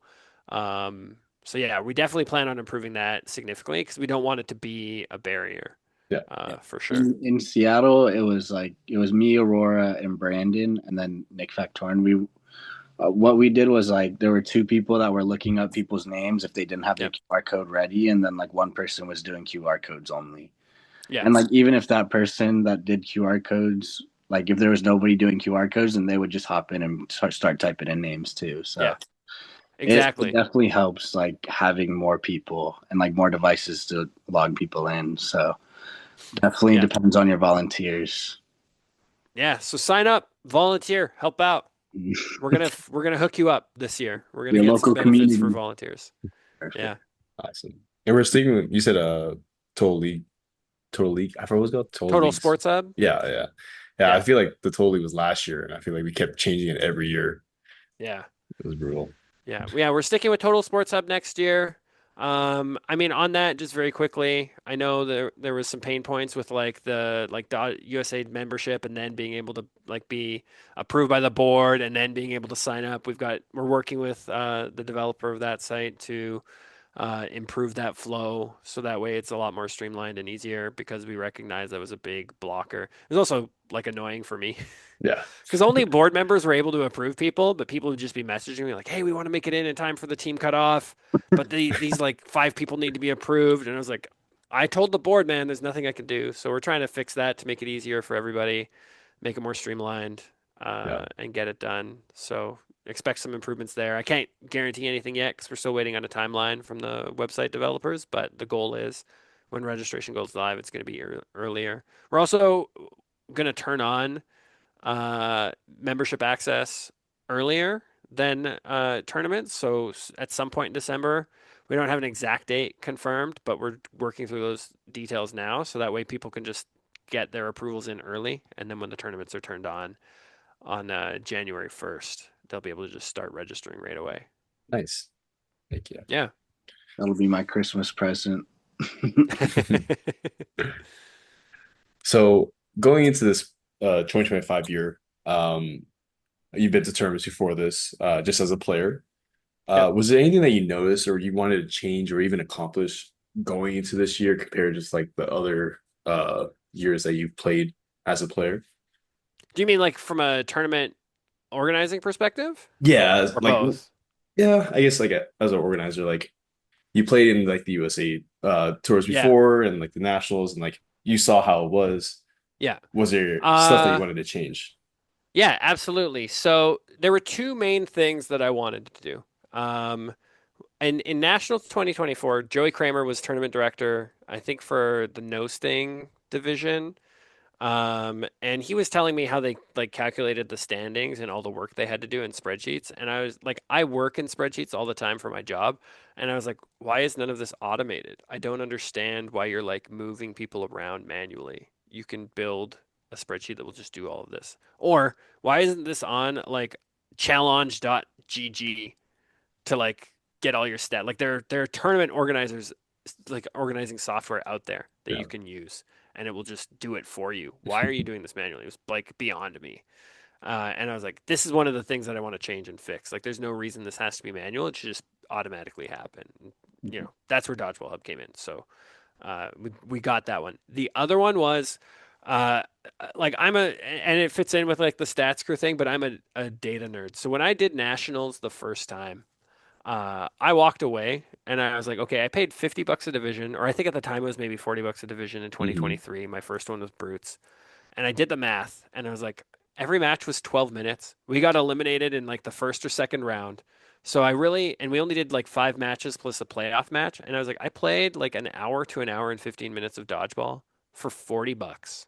Like I could go to an open gym in LA and pay $10 for 2 hours. Like, Yeah. and so like over the course of the weekend, if you're not a top team and you're pushing through the bracket and getting that extra play time from doing so, uh, sometimes the value just may not feel like it's there due to the cost. And so for me, I was like I literally just built a spreadsheet formula where I can tag in the cost of the tournament and the amount of games and the time of each game and see like what that comes out to for playtime and like essentially like playtime per dollar is the metric that I've created for myself. But that's a good way to measure how some players might get value, right? Yeah. Like obviously there's the competition aspect of the tournament and how it's higher level and you're going to get a lot out of it. But if you're a new player that's never done it before and it just seems expensive, you might not come back. So I like to really look at that equation. And so when I came into 2025, one of the first things I talked to Nick about, I was like, I want to do 20-minute matches. How can we do 20-minute matches? Like 12 minutes, 15 minutes? Like ridiculous. And I showed him the math. I was like, look, we could do 7 12-minute matches, but we're going to spend as much time walking around from match to match as we would being able to play more time and maybe 1 or 2 less matches. And we started out at 6. I think we landed on 5 just because we had to add more time for breaks. But, even 5 20-minute matches is an hour and 20 minutes, which is longer than what we were doing, plus the playoffs, right? So an hour and 40 minimum playtime. So we've already added like 30 minutes of playtime. And that's something that I always look at when we're calculating both like cost of tournaments and playtime and how we can get more playtime. Because that for me, I want to get players are here to play dodgeball and I want to get them as much time on the court playing as is possible. And so that's always something that I look at. And we did it. We did it from Tucson the whole year. So I was pretty happy about both. A quick question. Would you ever look into possibly doing like team fees instead of like individual fees? I can't talk about it too much, Okay. but it's something we're talking about for sure. It's Yes. definitely something we're talking about. I understand the history behind it. I know that there's some things, but in my opinion, we should do team fees. I think that solves a lot of problems for us. It's not going to be that way I can tell you it's not going to be that way in 2026, but it is sort of something we're going to investigate throughout the year to try and do because we know it's common at, API, at kickoff, at Clash, a lot of big tournaments do team fees. It's kind of this, even other sports do team fees and not individual fees, right? Dodgeball is kind of the outlier there within like the pro sports arena. So it's definitely something that's on the radar and we're looking at. And I have a spreadsheet of like prospective team fees. Like I know exactly how much it costs to play 1 minute of dodgeball at kickoff. Much is it? In American dollars. I'll tell you later. But like I have the math, right? Like, and I have the average roster sizes and like the average cost per player broken down kind of thing. I have all that stuff. Like I said, I'm a data nerd, so we've got all this stuff, and the stats background helps. Spreadsheet Harwood. Yeah, We put the right person in the right position. sometimes that's all it takes, right? It was one of the things that I said, stepping in to help this year. I mean, like I am a dodgeballer, but also I feel like we had too many ballers. Yeah. And we needed maybe some tech people to help out just on the back end to get things running more efficiently, so that way the dodgeballers could grow dodgeball, right? But you don't know what you don't know. So Yep. I definitely couldn't do what you're doing. It's all right. I'll train you. Don't worry. No, you keep playing pro. You do you, and I'll do me. All right. I'm an unk now, so I got to find my skills elsewhere. Awesome. Unk. Great question, Shota. But my next question, anything that is in the works or potential thoughts for the next year's 2026 tour? Yeah, I'd love to take this opportunity to talk about some of the format changes we're making for 2026 to hype it up a little bit because I've got approval for all of this stuff from the board. I've got like mock-up brackets based on or mock-up events in Dodgeball Hub just based off of the tournaments this year. Basically, I took the teams and I changed it around based on the new format. So let me just walk you guys through some of the stuff and you can kind of react. But obviously, every tournament is single ball type. We're going to have 2 tournaments per ball type. So that'll be 2 no sting, 2 foam, 2 cloth, and then nationals, which will be all 3. We're going to do 24-minute matches minimum and 6 matches minimum. Nice. So you're going to play 6 24-minute matches in round robin. And then there will be a 3-minute no block, and then you're going to have a few minutes to move from court to court. We're going to have 40-minute finals and 30-minute semis. Men and women are going to get dedicated finals matches as well. So separate time slots. That was a huge request. We did it in Dallas. It worked really, really well. The women were super hyped about having everybody watch their matches. I got really good feedback about that. We want to keep that going forward. I think it's Love that. super important for us. It's super important for the sport, and it's super important to highlight the talents of both open and women's. Agreed. We're gonna do tiered playoffs for every event. So just like they do at kickoff, there will be a top tier and a bottom tier. So you'll earn your way through round robin to those tiered playoffs to compete for the championship for that tournament. That's going to make placements for top eight a lot easier to calculate at the end of the year. But it's also going to get people more playing time and more competitive playing time, which is a big thing for me. And are you Uh, gonna do a pool system for these tournaments then? Like, we haven't decided on a pool system, but that is potentially what we're going to do. I really liked using the power levels that Mitch put together to kind of weight teams. And I'll call this out too. Like I never made a decision on my own on like what the different divisions were.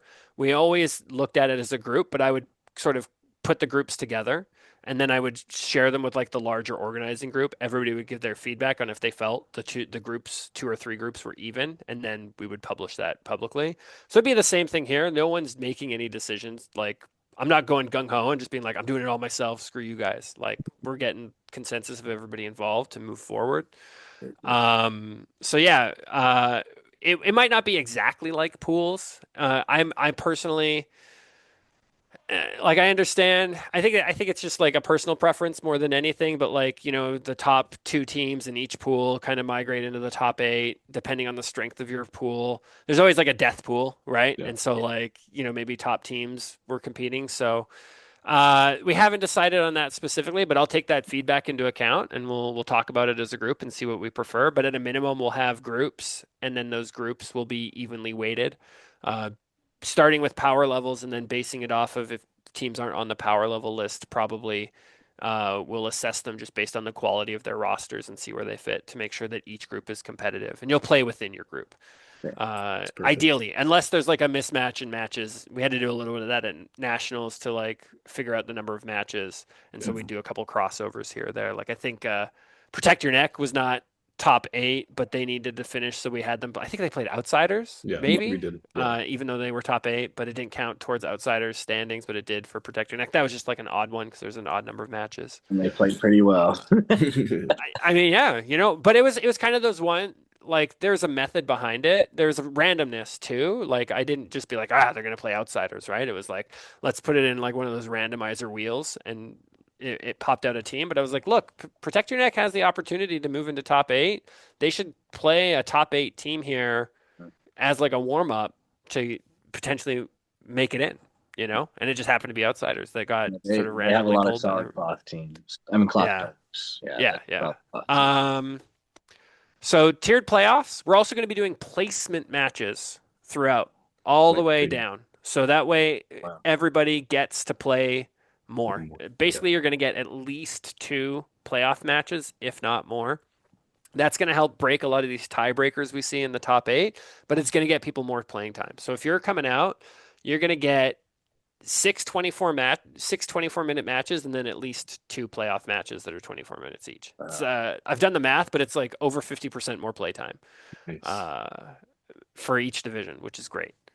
We're building in breaks, so there's going to be built-in lunch breaks. There's going to be built-in breaks just in between the matches as well to give everybody like a 10-minute breather. I think people love having set breaks. They like moving from match to match quickly, but then having a couple set breaks throughout the day just to take a breather, go to the bathroom or whatever. So we're building in a little bit more breaks so people can relax.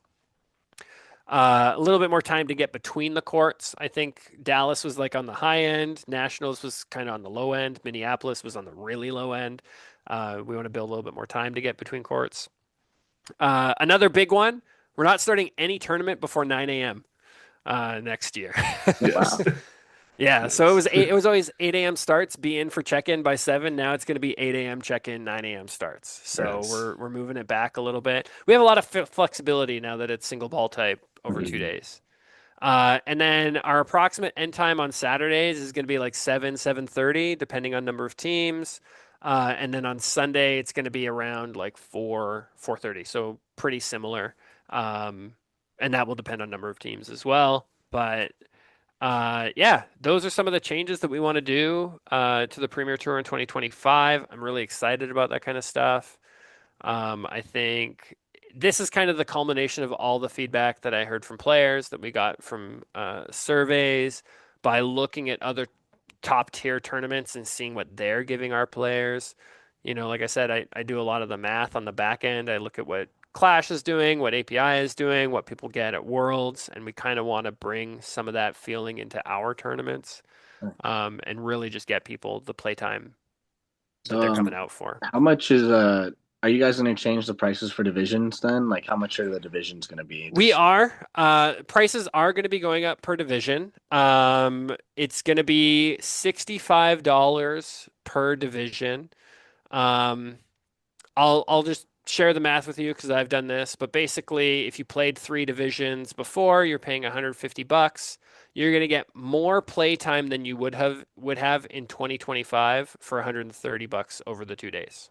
So, Yeah, it's down to uh, 2 divisions now instead. yeah, you're saving 10% and you're getting like it's the amount of playtime is actually relatively close between like 3 divisions and the 2 division format that we're having in 2026, but it's still more for less. So, Nice. yeah, it does have to go up because we're still renting the gyms for the same amount of time.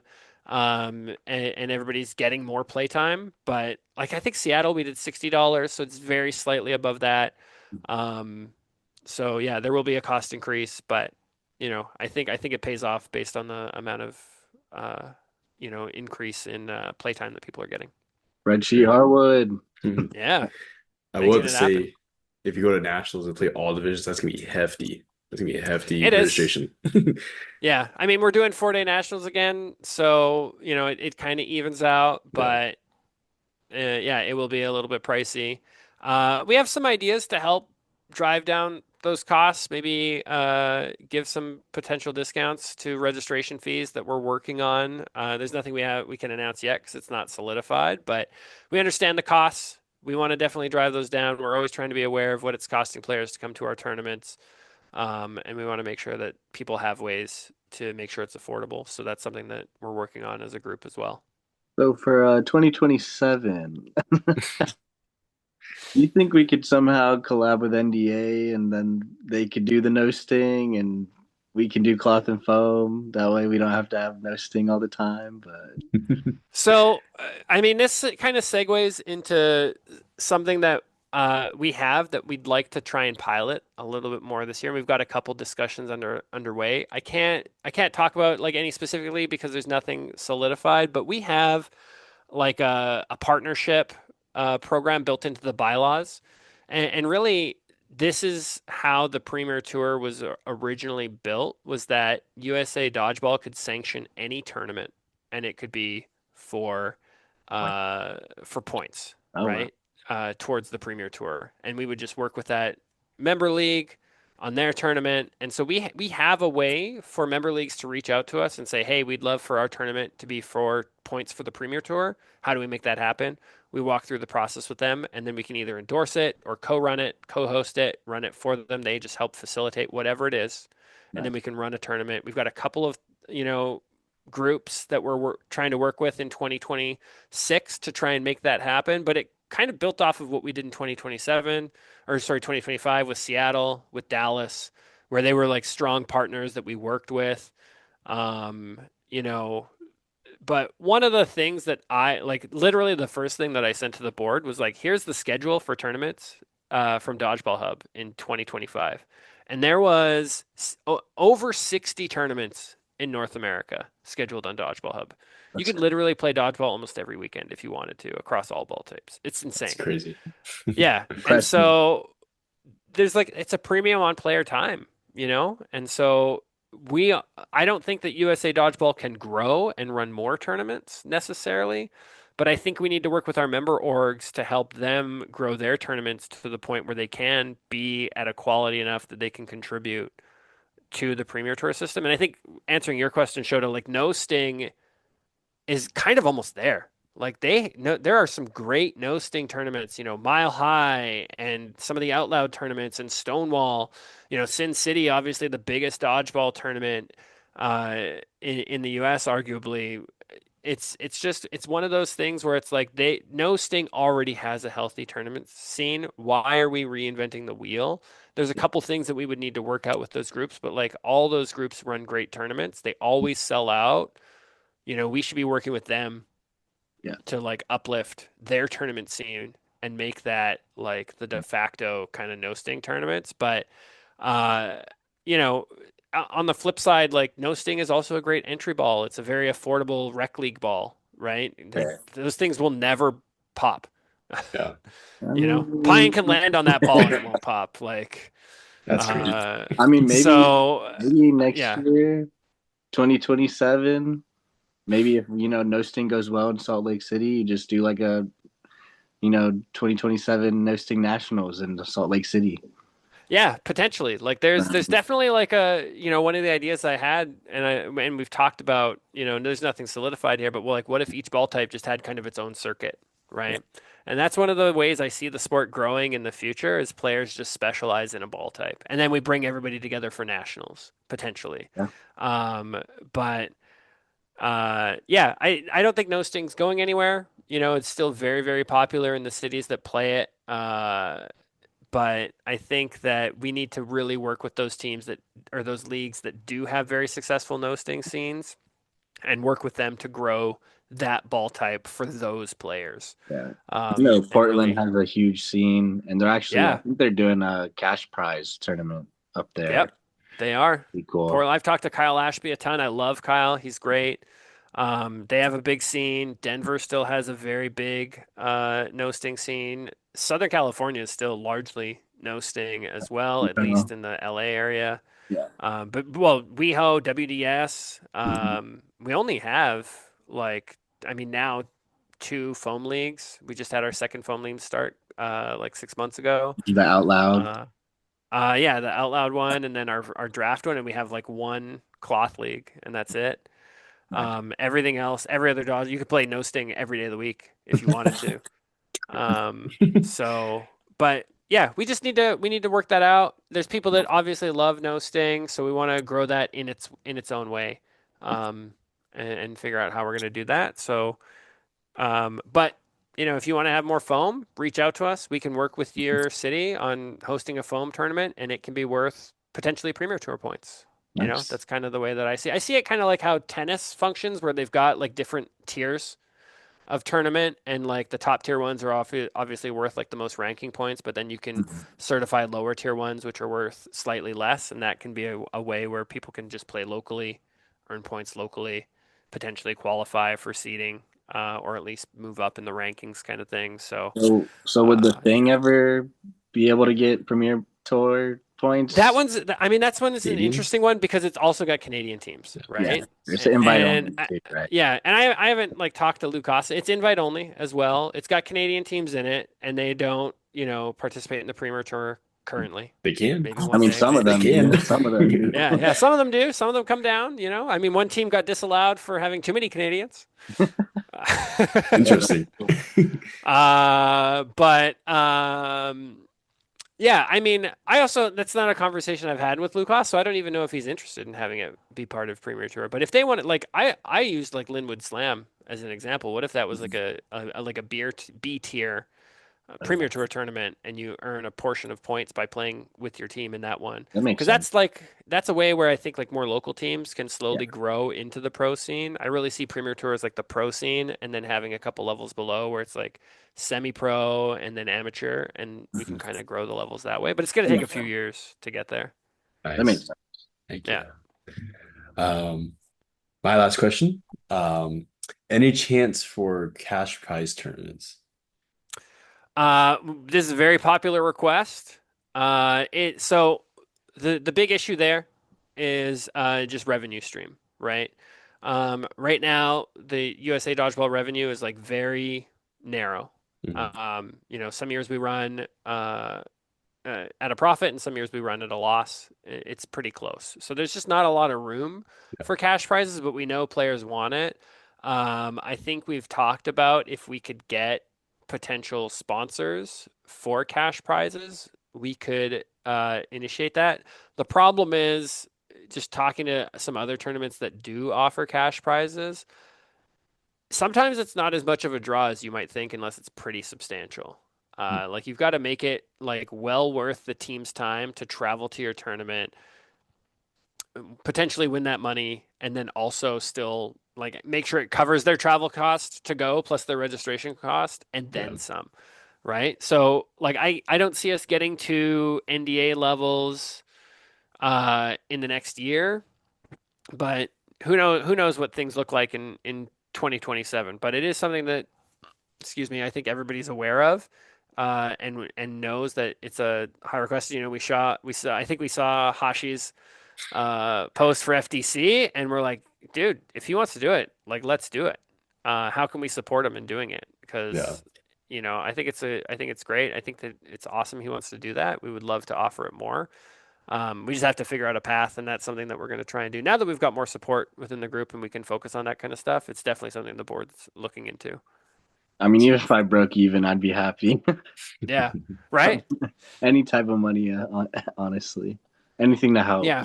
What we don't really want to do is take it from like a pool of registrations though, right? Yeah. We'd love for it to be like a sponsored sort of Right. prize pool. Nice. We gotta find a streamer that likes dodgeball. Yeah. Get lucky somehow. Yeah, let's get Shroud in here or something. Or what, Speed? Speed? Speed. Yeah. I think Speed would be down. Speed? Sketch. I think Speed would be a good dodgeballer, dude. That He guy's would so be. athletic. Yeah, he would be pretty good. Definitely. I don't know if he Get can him on the throw. rush. Have him race Aaron. Aaron. Yeah. I think Speed's Aaron. I think fast. Aaron. I think Aaron would beat him. I think he would. But Speed's Awesome. I fast. still want to see it. I do too. I also hope that Aaron takes the Braves Oh, runner the job. I freeze. hope he applies. Freeze. Yeah. Mr. Freeze. Beat the freeze. Yeah. I think everybody sent him that post. Yeah. Dude, I hit up Aaron. So one of the things that just is like as a story, like because I get to play against like Marshall and Cody, and we do center ball rushes in Cloth League a lot. And like, I love to just rush for it. One of my goals over the last 3 years has been like, I'm gonna beat those guys sometimes. Like I don't care when it is. And like that's my personal goal. So I like hit up Aaron every once in a while. I was like, dude, like what are the workouts I need to do to increase my pop and my speed so I can beat those guys? And I don't win that often, but sometimes the sun cheats a little bit to get there. We'll take it. We'll take it. Yeah. Awesome. But that's all the questions that I have. Let's go into the crowdsource questions. Thank you to everyone that sent in a question. Really appreciate it. Instagram crowdsource questions. First one's from Liberty Nod. Yeah, that's my partner. Thank you. Yeah. What is his long-term vision for making tournaments accessible to more players? Yeah, so I think I touched on this just a little bit, but just briefly, I think the tournament endorsement model is where it can really entice people having this tiered model. The way that I see it is kind of like local member orgs can have their own tournaments that can help funnel to the next level, which is like maybe regional, which can then funnel into the Premier Tour, which is kind of the pro level. And that's kind of the model that I'd like to see in the long term because we know that like casual players maybe don't want to travel as far or spend as much money. So if they can get introduced to the competitive scene locally without getting blown up, I think that's a lot more enticing for them to want to grow. And then if you get excited by it, you can go to the regional and then to the premier level. Um, so that's kind of how I'd like to look at it. I don't think we can. I think the U.S. is too big to do it the way that Canada does it, in that they have like the provincial orgs that help sort of feed into the national program.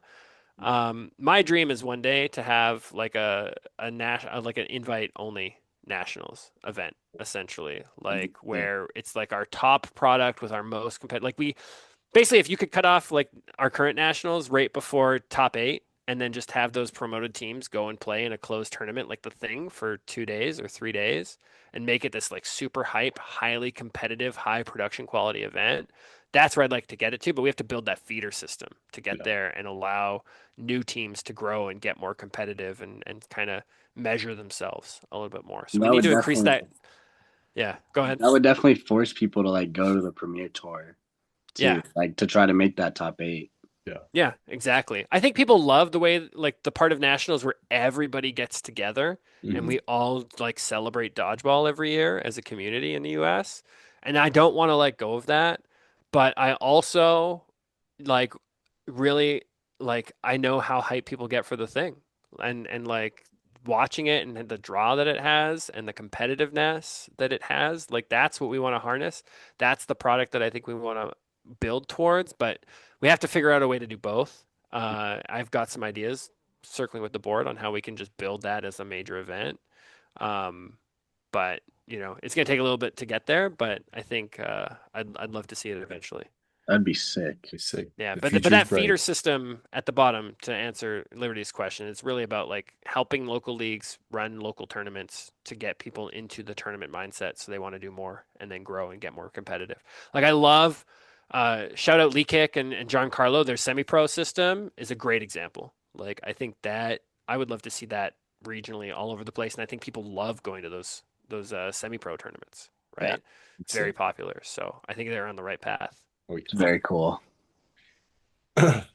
Next questions from Sean Wheeler.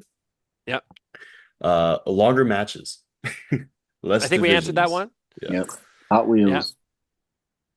Uh, I think we got most of his, right? But yeah. you can go through it. Less division. More crowds for playoffs. I mean, so less divisions is obviously like just don't sign up for the divisions you don't want to play in. I'm so you don't have to play no sting if you don't want to. Like just don't do it. I know people want to play more dodgeball and if they're there. Um, but and I'll talk about this because I know we didn't talk about it earlier, but the format for nationals right now, the way that we're modeling it is day one Friday will be no sting only. And then days 2 and 3 will be round robin on day one, and then finishing round robin and bracket up to quarterfinals on day 3. So day 2 will be either we haven't decided on the exact order, but one ball type, cloth in the morning, and then foam in the afternoon, or vice versa. And then round robin on Saturday, Sunday, same thing, getting up to quarterfinals, and then Monday will be finals, semifinals, and finals, basically. Sounds All like super API. highlighted on the stream. Yeah, exactly like API. That's how Worlds does it.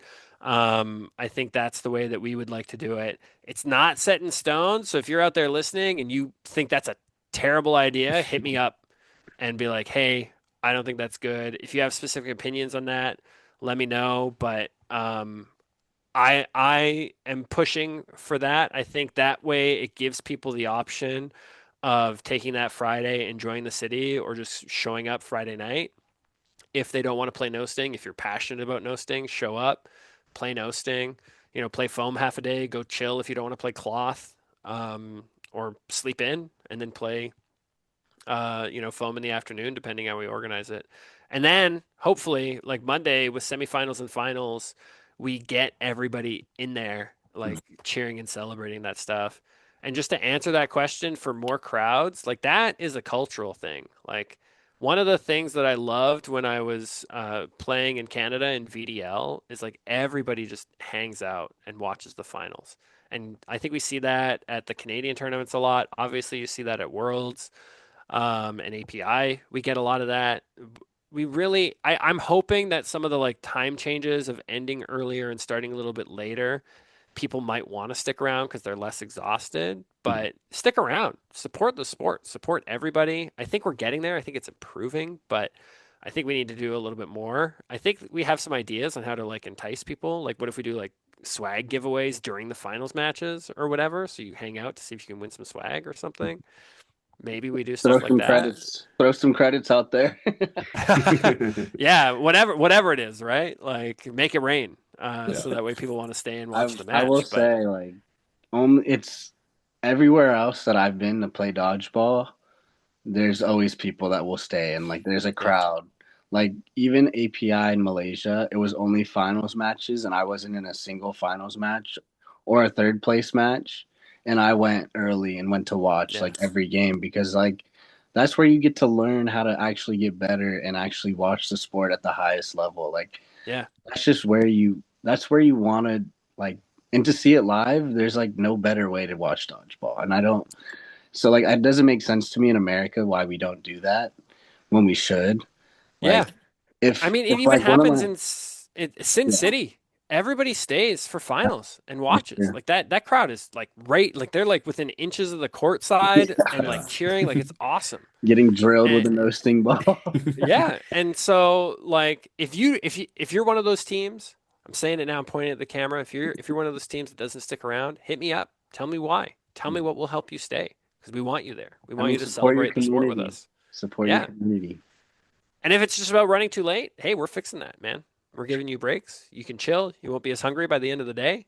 You know? Heck yeah. So, yeah. And then rules, same as WDBF. Yeah. So, Nicole is now on the WWF rules committee, I think for foam, maybe both. I can't remember.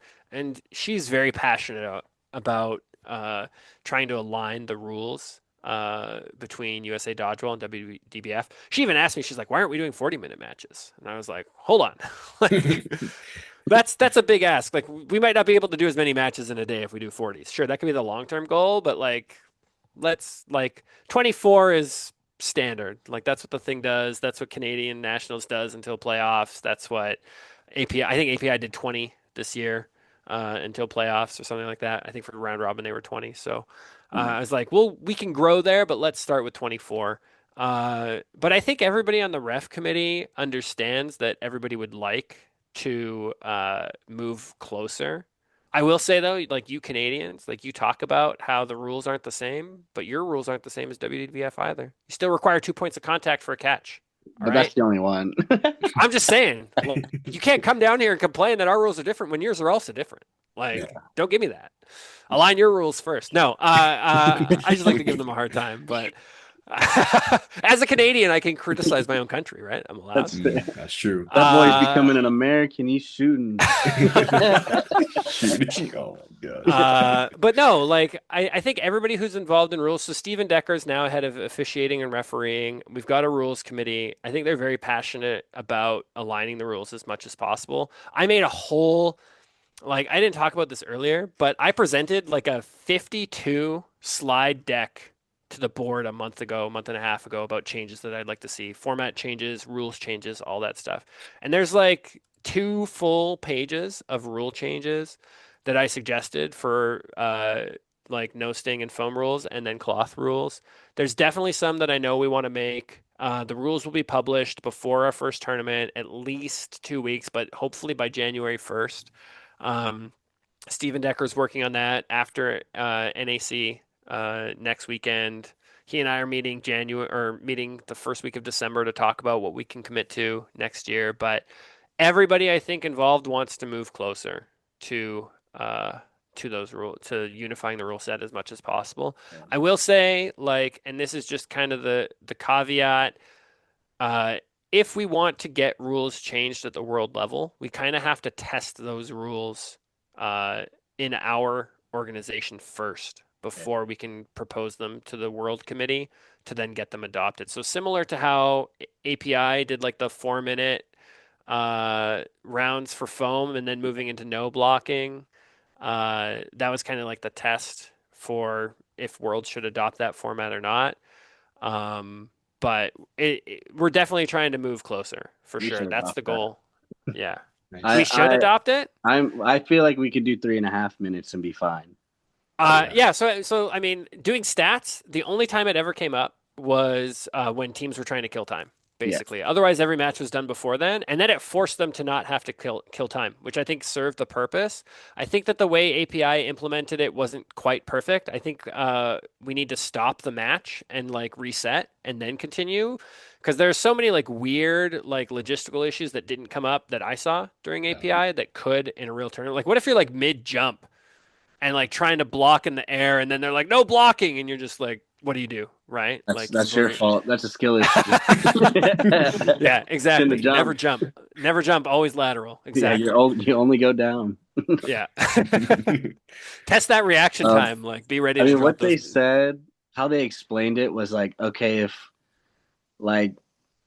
if you timed it right, if every game was timed right and like the refs were paying attention, you could throw a ball on one and then they could Yeah. say no blocking on 0, and you could throw like a double, like a delay. So the Yeah. first ball you can block, but then the second ball you can't block. Yeah. And then like there were rules like that that could be a little confusing, but for the most part, I felt like it didn't affect us too much because like most games didn't even make it to no blocking at 4 minutes. So it's Yeah. like I could see why we could reset it at 3.5 and then play no blocking. I Yep. just feel like that would take time off of the actual clock. But Maybe. I mean, it can be a quick reset, right? Like it yeah, doesn't have to be three that balls, three complicated. balls, and just start. Yeah, Yeah. exactly. It's like no block, yes. And if you're not ready in 5 seconds, like that's a delay of game penalty or whatever, Mm, and you give up a ball or something, like I think it can be codified in some way. But I think okay. it's interesting. I know the board was watching API closely for that rule specifically just to see, but I don't think they want to adopt it yet until they hear all the feedback about it. Yeah, I didn't see it having like a crazy impact. I just think it makes it more exciting to watch. Like, Yeah, and it was more. It was honestly like, I mean, if they shortened it, if it wasn't 4 minutes, we probably would have played it a lot more, which would have been more fun to play no yeah, blocking. But it wasn't like too big of an issue, or like yeah. it might have been hard to ref. Yeah. But Yeah, it could have been for sure. I know like in terms of ref changes next year, rules changes, one of the priorities is to remove as much ref's discretion rulings out of the rule book and really like codify that stuff Wow. as much as possible in the rules. So that's something that they're trying to work on. Another example that I've brought up a number of times is it's not confirmed yet, but I'm pushing really hard to get cloth burden rules to world rules. And yes, I think we've got some very clear examples from like cloth mixed finals where like we had bad things happen. Like I think there's like I think it was twice Quan like forced an all balls over, but there was no time on the match clock left. And so yeah, he just lost. Like he got all the balls, but there's no time left. The timer ran out, so the game was over. Yeah. But if those players who didn't throw had been it should called be out that. like they should have been, if it was world rules, like he would have won. Yeah, Like that's just, that's a huge impact. Based yeah. off of an awesome timed play by him. So I'm pushing for that. The play We'll see how two, it goes. But yeah. like we don't do play two in the U.S. at all, so it ends up being like it feels like 8.5 again Yeah. with I think that is one that we need to try and align. It works better with the match clock. But yeah, I mean, the board's trying to move closer towards WDBF. It's a high priority both for WDBF and for USA Dodgeball. And I think we've got all the right people in the right places now where we will get closer. But Decker's trying to get through NAC coaching before he can really focus in. So we should see any changes announced pretty early next year before our first tournament and then played out. But yeah, Nice. that's the goal. I'm okay with no flight kills. I'm okay. I mean, it was fun, but I think just to shy away from injuries, like Yeah. Yeah, just yeah, You got it all out API. yeah, for real. exactly. I've learned that flight killing is just not the move. All right. Facebook questions. Sergio Leone, as tournament director, what is the one thing you expected to learn about the role, and what is one thing about the role you didn't expect to learn? Yeah, I mean, I think I touched on it earlier, but I expected to learn how to run tournaments so I could run my own. I got that. I mean, I ran the rest of the year, and now I get to do it for free all the time. But the one thing that I didn't expect to learn, honestly, was just like how monumental of an effort the board and the former board members were putting through, and like how much they were doing themselves.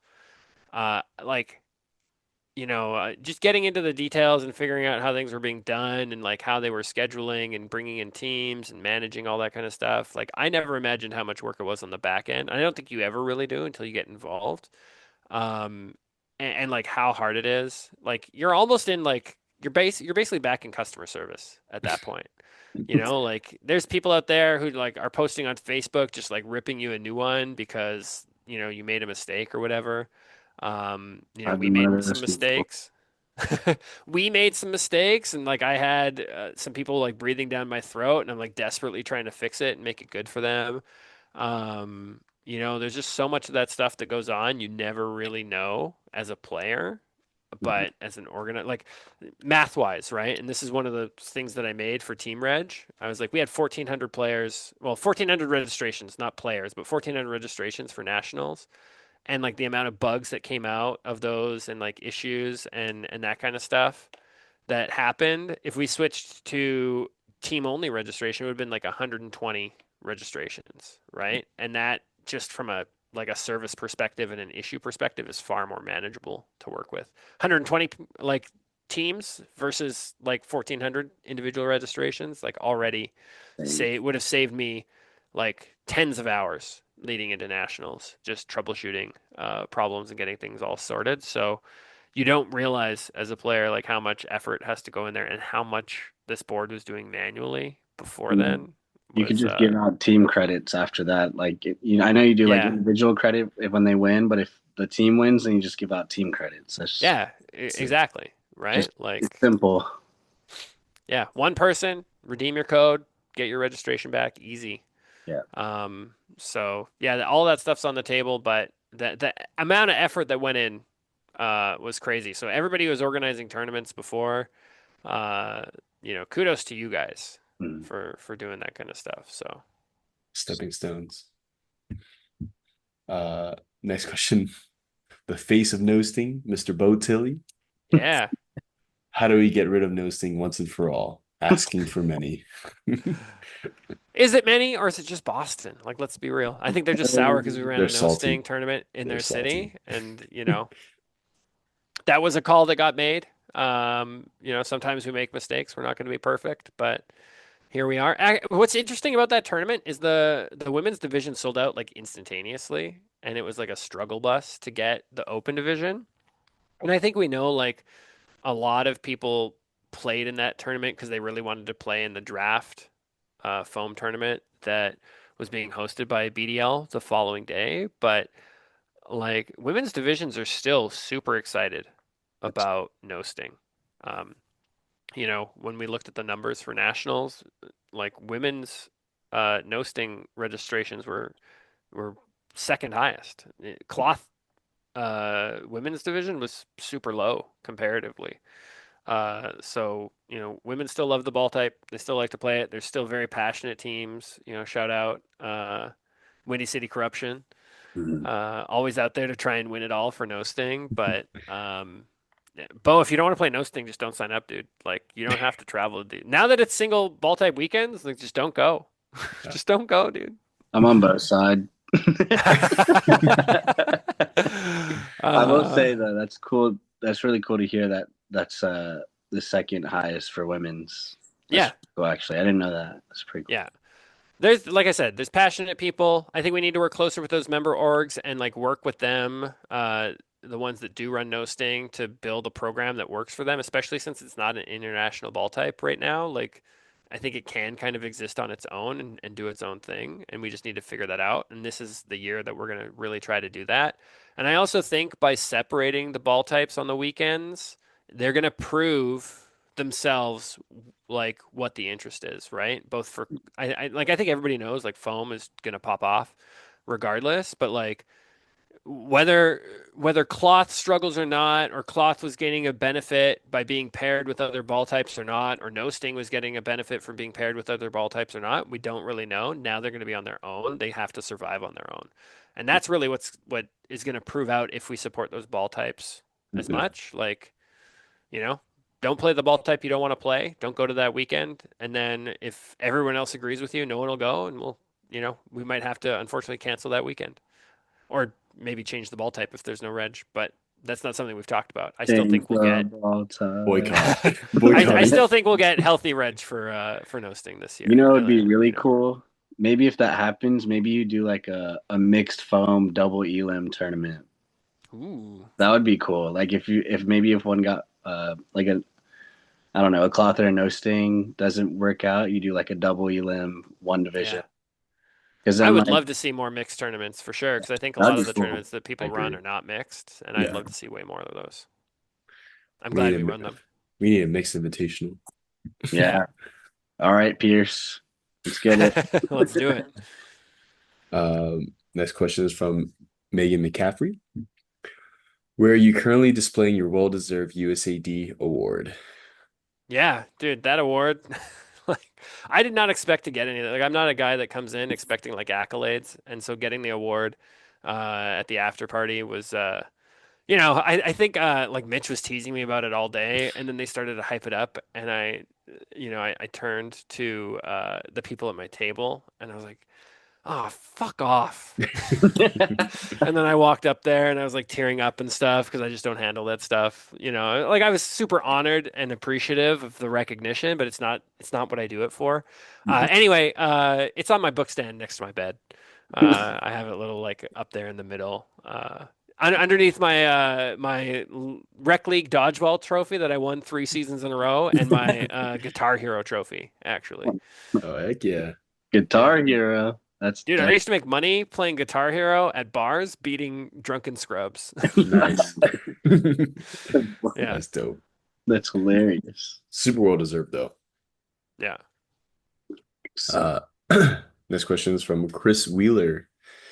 Are there any thoughts of changing foam/cloth burden rules in 2026 to mimic WGPF rule set? Yeah, I think we talked about that. I don't think we talked about foam.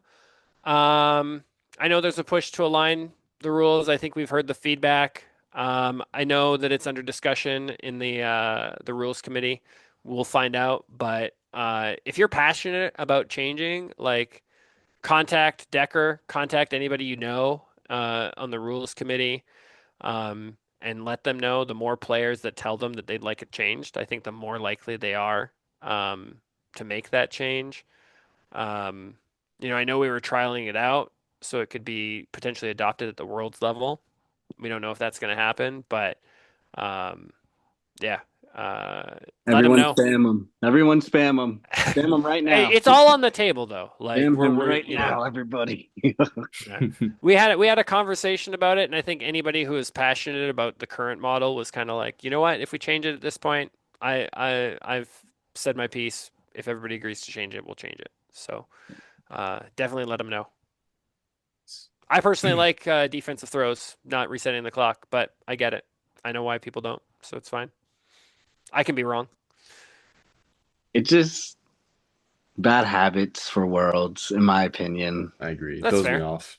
Like very Yeah, bad habits for Worlds.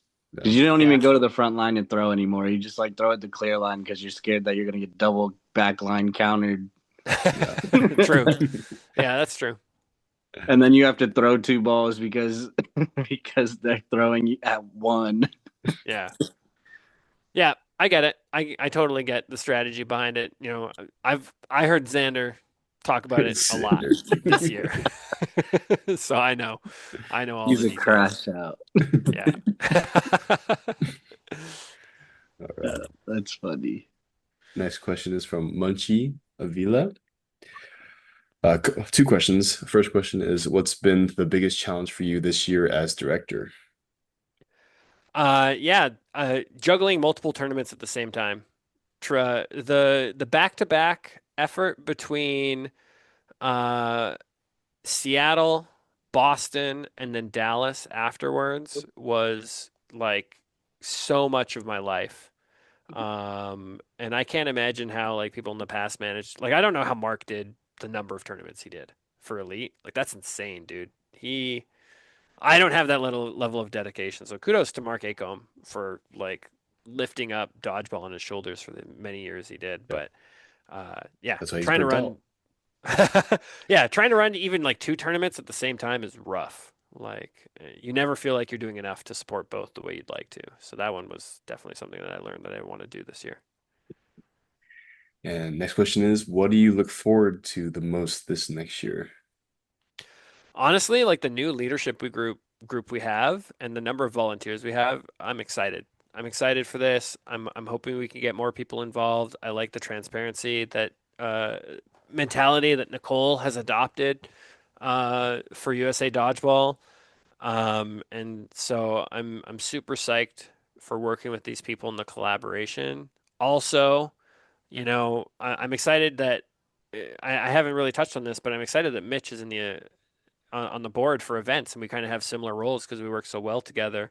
If there was ever an opportunity to collaborate on like a joined effort kind of thing, like now's the time. I Yeah, feel like I feel like he and I can work on stuff like that potentially, which would be super cool. it's time to collab. Next question is from Samantha Sayward. Couple questions. Can you share the strategy on how you picked certain premier stops next year? Yeah, we talked about this briefly, but a lot of it was just driven by the venues reaching out to us. Either the cities offered us money to come to those locations, which helps drive down costs, venue costs or support costs. And that's something we're always looking at is getting affordable venues. There are some amazing venues out there, but the costs are insane. And that would drive up prices for players pretty significantly. Until we can get additional revenue streams coming in, those options aren't out there. So we really lean heavily on that. And then good partnerships. If a venue has been a good partner and they work with us really well, we love to go back. And then also we love to have a mix of locations, right? Familiar ones and new ones. So that way it doesn't get too tiring. In terms of, I think she asked also about like how we decided on ball types for each location. Next question was any projects you're working on within USAD you're particularly excited about? Love the Oh, okay. execution of one ball type weekends. Yeah. So obviously like the big projects we touched on it very briefly. But the big one for me is working with member orgs to get them co-hosting tournaments this year. And then potentially even having them run feeder tournaments that are part of the Premier Tour, but locally run and are worth points that can feed into the qualification. So we've got a few ideas on some tournaments and member orgs we'd like to reach out to try and formalize what that looks like. But I think that will really help expand and solidify what the Premier Tour is and how it can grow. Um, Honestly, like if we can get there's just so many good tournaments out there. Like I don't feel like USA Dodgeball has to run all of these. Like I don't think we have to expand more than what we do to give people what they want at a high level because there's a lot of competition and there's a lot of great ones. So let's work with the member leagues to make them even better if we can. And then she goes, P.S. Love the execution of one ball type weekends. Yeah, I'm excited about that. I think it worked well, and we're super happy to do it, and it's going to make setup and teardown easier as well. Yeah. Next And a question. Next question is from Heather Mason Wilhite. Will we be allowed to bring food into the gym? JK, when and where is the first stop? So we covered the first stop. That's going to be in Tempe. In terms of the food question, Heather, if you had told me beforehand that you had a special dietary restriction, maybe we could have worked it out. But I mean, then we had a couple of venues that were really strict on food this year. We understand like player concerns. We want to address that in the long term, either finding venues that don't have those types of restrictions. But honestly, as we get bigger, that stuff becomes more and more common. Like at Nationals, the reason was that they had a licensing deal with the catering company that already facilitates, so they just can't. It's not like every event that they hold at that location. So that's more and more common in the bigger and bigger venues. They have these license deals with these catering providers within their venues. So if we want to grow to these extremely like there are venues out there that are like 50 volleyball courts that we could be playing in, but they have some of these more restrictive policies. Can you imagine a dodgeball event at a 50 volleyball court? That'd be insane. That'd be crazy. Volleyball, like, high school, college volleyball, like fills out these places. So, roads. it's going to be more common, but if you have a dietary restriction, reach out to the tournament director and we'll do everything we can to work out an exception for you. We did that for like probably 5 or 6 people for nationals and it was not a problem, so we can absolutely help you out. Next question. Um, from Munchie again. How and when can we get the Premier Tour International, like a stop in Mexico? Hook me up. Where's the Mexican board? Let's make it happen. I'm open. I'd Heck love to yeah. have international stuff. Obviously, there's like travel concerns and visa stuff that's a little bit complicated. But I would love to do like to expand Premier Tour to North America, just like a lot of our pro sports, right? Mhm. We'll have an official Toronto stop just like every pro sport has a Toronto team. Yeah. So, Maybe Japan too. yeah, right. We'll do showcase matches in Japan. Like there'll be like a premier. Exactly. No, I would love to do international stuff. We've got some ideas that we're toying around with and trying to like work out. But honestly, like if we can make it happen, if you have a contact with the Mexico Dodgeball Association, send them our way, and we can collaborate on something and make it happen. Because I think that would be super cool. That would be cool. I would love to see it become a North American Premier Tour. That'd be awesome. Vancouver would be sick. Would they make us play 825 though? Like, Please God, no. Oh gosh. I mean, that's a fun ball. I'm not gonna lie. Every ball has a 10-second count That's on dumb. It was insane. It was insane. I was literally the first day I was crashing out every game. Every game. You know what I love about their ball? You know what I love about their style though is the showdowns. Oh yeah, that is cool. That is cool, dude. The showdown. If we could get showdowns at like our tournament, it's basically. Kim, are you familiar with the showdown? Yeah. Yeah. So I would love to have that because it's just like bringing in like the 1v1s that we used to have, right? Like in the middle of a match. That's sick. Yeah. I love it. Are we ever gonna bring showdown back to the Premier Tour? We'll test it out. We'll test it out. We'll test it out at the Vancouver Premier Tour stop. Okay. It's gotta be every ball type too. Though. VDL, reach out. Let's make it happen. Bo Tilley, thoughts on naming an All-American team at each round voted by players. So the 6 players who get most MVP votes per round robin would be named to the all-tournament team that weekend. Dude, that's a great idea. And I wrote that down immediately when I read that question. And I think we can I'm going to work with Mitch on making it happen. I think it's a fantastic way to do it. So look forward to how we implement that this year. Awesome. Dustin, what's your favorite ball type? You've played so many. Okay. So like, this is a question because I think someone asks. I think Markel asks. Tell me why you. He doesn't ask my favorite ball type, but he asks why I hate no sting. He goes how much you love no sting. Oh yeah. So I hate no sting, but it's because I'm fucking terrible at no sting. Like I generally I'm more catchy than I am dodgy, and I cannot catch a no sting ball I don't know why. I just cannot catch a no sting ball. I do the in VDL we used to cover it like the like bacon muffins where you'd like close the oven on the ball or whatever on the body, and like every time like the no sting ball just hits me in the chest and goes somewhere else, and I'm like, why do I even bother? Like I should not play this ball type. So I don't like it because I suck at it, not because I don't like the ball necessarily. My favorite is foam, honestly. But I feel like because I'm an unk, cloth is more my speed. I feel like cloth is like the unk ball type. And then foam is like the young man's game. You like the 7-inch or the 8.25? I like the 7, honestly. Like I've got my heart will always be with 825 because that's what I started with. I think everybody loves their first ball type, but like, dude, seeing the way that 7s move, I'm like, yeah, dude. I know people hate that, but like, I was at the Tempe venue and 2 years ago, I think 2024, and playing with Dauntless, and I threw like a slurve, and I think the player on the other team came after me. He's like, dude, I dodged to the right and it just kept coming. It just chased me. Dude, that's what the ball's supposed to do, man. It's supposed to just follow you over there. I love it. I love how much they move. That's fair. So, Yeah. Foam's where it's at. It's the most exciting ball type. Amen. Agreed. That's why Kim switched over.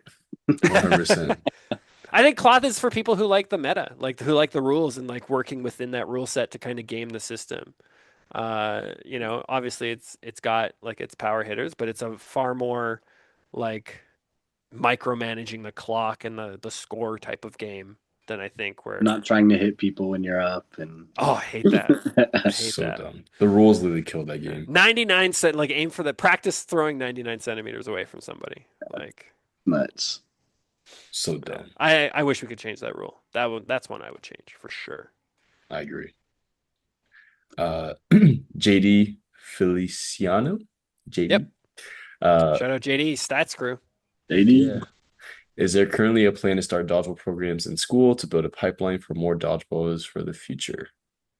So that's a Chris question. That's something that he's passionate to work on. But I don't know if you saw Nick Factorin worked with a group called Core Athletics here in Laguna Beach in Southern California. They ran Oh, a very successful youth tournament. I think it's like grades like 6 through 12 or something. It's now in its like 14th year. And hugely popular tournament, always sells out every year. It was refereed by a bunch of national team players. Kudos to all those people who went out and helped run it. We'd damn. love to see more of that, and Chris has some great ideas on how to grow it at the youth level as well. So I'm excited to see what he Yeah. comes up with, but we want to. We know it's important.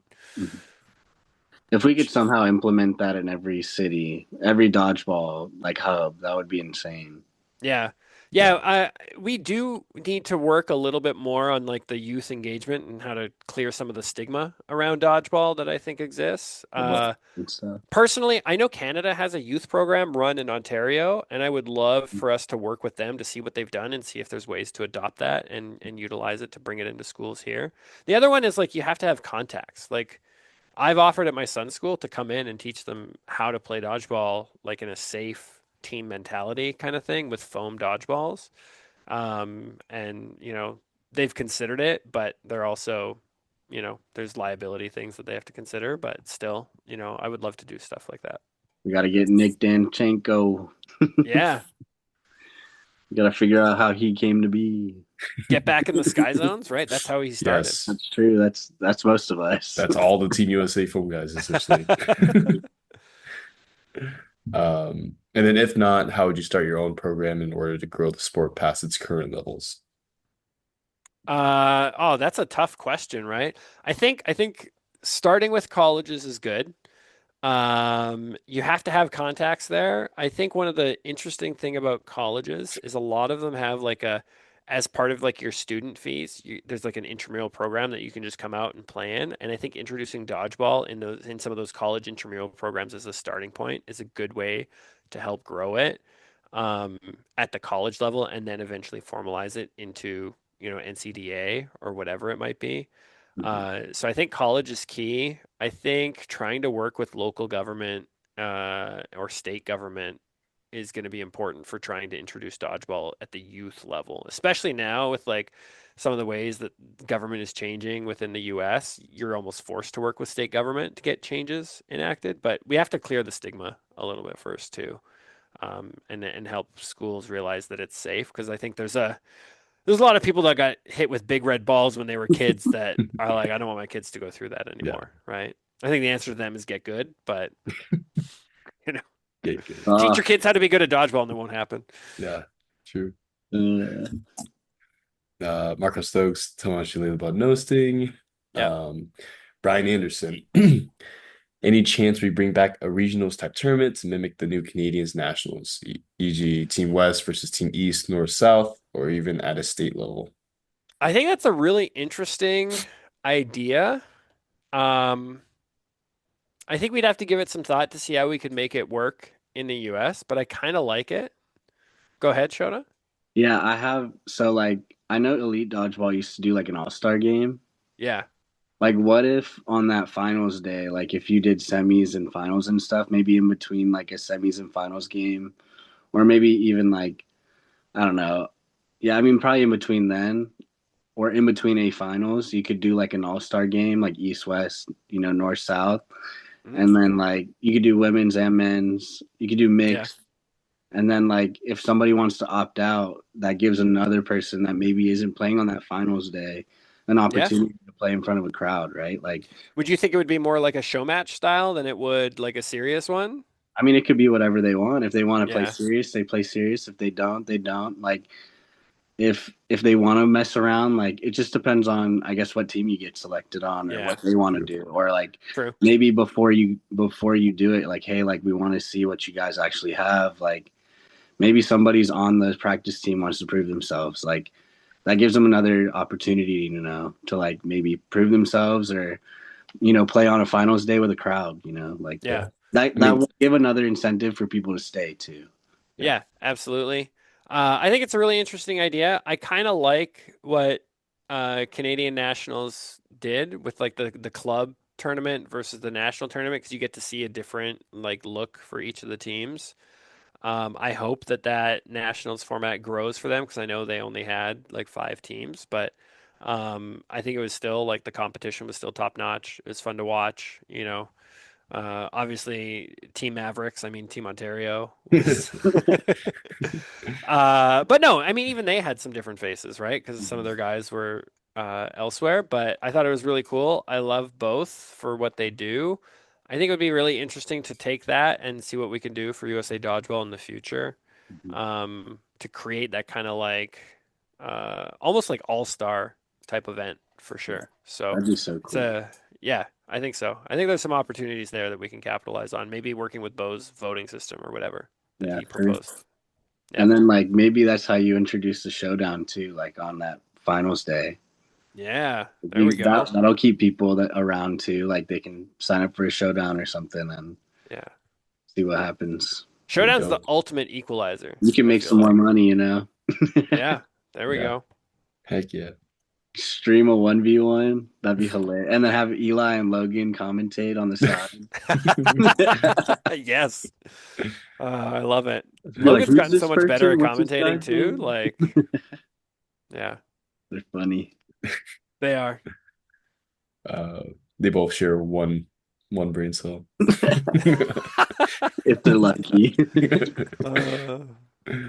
Uh, Next question is from Pierce McKenna. How do y'all decide on what ball type or ball types are going to be played at each stop? there we go. Um, yeah, so uh, we've been basically like Nick secured all the venues. He made initial ball type suggestions for all the regions. We bring it to the whole leadership team. So there's like 11 of us now. At the time, I think there was 9. We just kind of went through stop by stop, kind of look at what leagues are in that area. We missed the mark on that this year with obviously like having a hosting tournament in Boston was a miss. But we have a couple of like guiding principles. One is, you know, with only 6 tournaments and single ball type, we have to have at least 2 of each ball type. So we're limited in that regard. But hey, if you want to have more foam tournaments, member orgs, let's make it happen. Let's get you part of the Premier Tour. That's how we solve that. But yeah, so we make sure we have 2 of each ball type, and then we just kind of look at what leagues are around those areas so we can make sure that the ball type has the best possible chance to succeed. And we also look at kind of the overall calendar of other tournaments that are happening as well, because we don't want to have like 2 foam tournaments like back to back and then nothing else the rest of the calendar year or 2 cloth right away kind of thing. So we try to spread them out a little bit. So like Salt Lake, as an example, we were like, hey, Denver does no sting, Portland does no sting, SoCal does no sting, San Francisco does no sting. That's kind of like a good spot for all of them to get to pretty easily. They'll probably have good no sting turnout numbers. Similar with like foam, Minneapolis, we really considered trying to get Canadian teams down, their club championship that's happening. So we look at the calendar and other tournaments, proximity to those we knew we could get. I think we had really good turnout for foam there this last year as well. So we were like, hey, I think we can make this a really successful foam tournament over 2 days. Um, so yeah, we just kind of do that for each division. Obviously, like it's not 100% perfect. You know, like there's no cloth leagues in Arizona necessarily, but they have a lot of like cloth aspirant players and you know national team cloth players with like Cam and a couple of others. So I think we'll still get a good turnout there because they have a very passionate league. Um, you know, Alabama was one where we know there's no league, but foam, I think, is a good way to draw people to that city and really show off what that city can offer and the venue because it's super cool. Um, So smart. and so, yeah, we take a lot of things into consideration, but that's kind of like the overall methodology. And then we all kind of vote and agree on it. And then, yeah, make it public. Nice. I think also like in having cloth in Tempe, like LA might be one of the only places that has a cloth league. Like LA, I know Philly has one. Yeah, Philly has one. New Hampshire has one. I think Tim Wells is building one in New York or Okay. trying. Oh no, they do have So one in New York too. Yeah. yeah, the Northeast is really trying hard. I think DMV is doing cloth now, Okay. actually, because they've got all the Grizzlies guys that want to do cloth. So on the East Coast, like there's a lot of cloth growing in that, Yeah. mid to northern part. And then yeah, it's LA. 2027. Yeah. We'll hold cloth in Boston. We'll eventually get to foam for Eventually, them. you should throw them an Bo 8.5 will division. love that. Yeah, 8.5. We'll do it. We'll do 8.5 in New York because they still have an 8.5 league. They do. They bring out the NCDA guys. Yeah. Love it. And then last couple questions from Charlie Dane. Is there anything you would want to mimic slash copy from another tourney, non-USC Dodgeball related, i.e. Toronto Clash, Kickoff, API, Canadian Claw Circuit, etc.? Yeah, I'm looking at every tournament and what they're doing and, trying to learn from them and build off that. We didn't do a good job of like advertising it well, but kudos Mark Hawkins. He put together info sheets for every tournament this year with like a map of the location and like places to eat nearby and where the host hotel was and that kind of stuff, which we kind of copied that format from Canadian Nationals when it was in BC. They had a like super cool info sheet that had a map of the venue and court layouts and all that kind of stuff. So we copied that. I'm always looking at other tournaments to steal their ideas and like see if we can leverage that. Like I think there's a lot of great ideas that people do, and I want to capitalize on those. Some very interesting ones that I've seen is like uh, obviously Team Reg is one. Flight discounts is another that looks really interesting. I think Dodgeball Canada tries to secure, or at least Dodgeball Toronto tries to secure like flight partnerships with airlines to make flying out there cheaper for people. I think that's a really Sick. interesting idea that we'd like to investigate. Registration discounts for staying at the hotel is one that they do for Canadian nationals. So if you stay at the host hotel, you get a discount on your registration as a team. Okay. That's one that I like because it really drives people to that host hotel, which really helps the org sort of highlight our contributions to the city and secure Right. better hotel deals in the long term. So I like that one as an idea. But then there's other like little stuff like having trainers on site to like provide like massage therapy or like emergency medical services or whatever. Like I'm emergency first aid certified, so if anybody breaks a leg, I can splint you up real quick. But if it's like muscular or like sports injury, I think having support staff there is a cool idea that some places do. Food trucks. Yeah, I'm looking at every tournament to steal ideas. You got Absolutely. Alfred. Yeah, and this is something that I didn't cover, but I want to like is a high priority for me this year as well. I think API did a fantastic job at this. I think that they made their tournament not just a dodgeball tournament, but a destination that people want to go and enjoy, like New Zealand and Christchurch, and come out for a vacation and like highlight all the cool stuff that they did and they partnership with local businesses and that kind of stuff. They had a whole website dedicated to it. I want to be able to do that for every USA dodgeball tournament. I don't want you to just come out to these cities to play dodgeball. I want you to come out. I want you to bring your family. I want you to enjoy your vacation.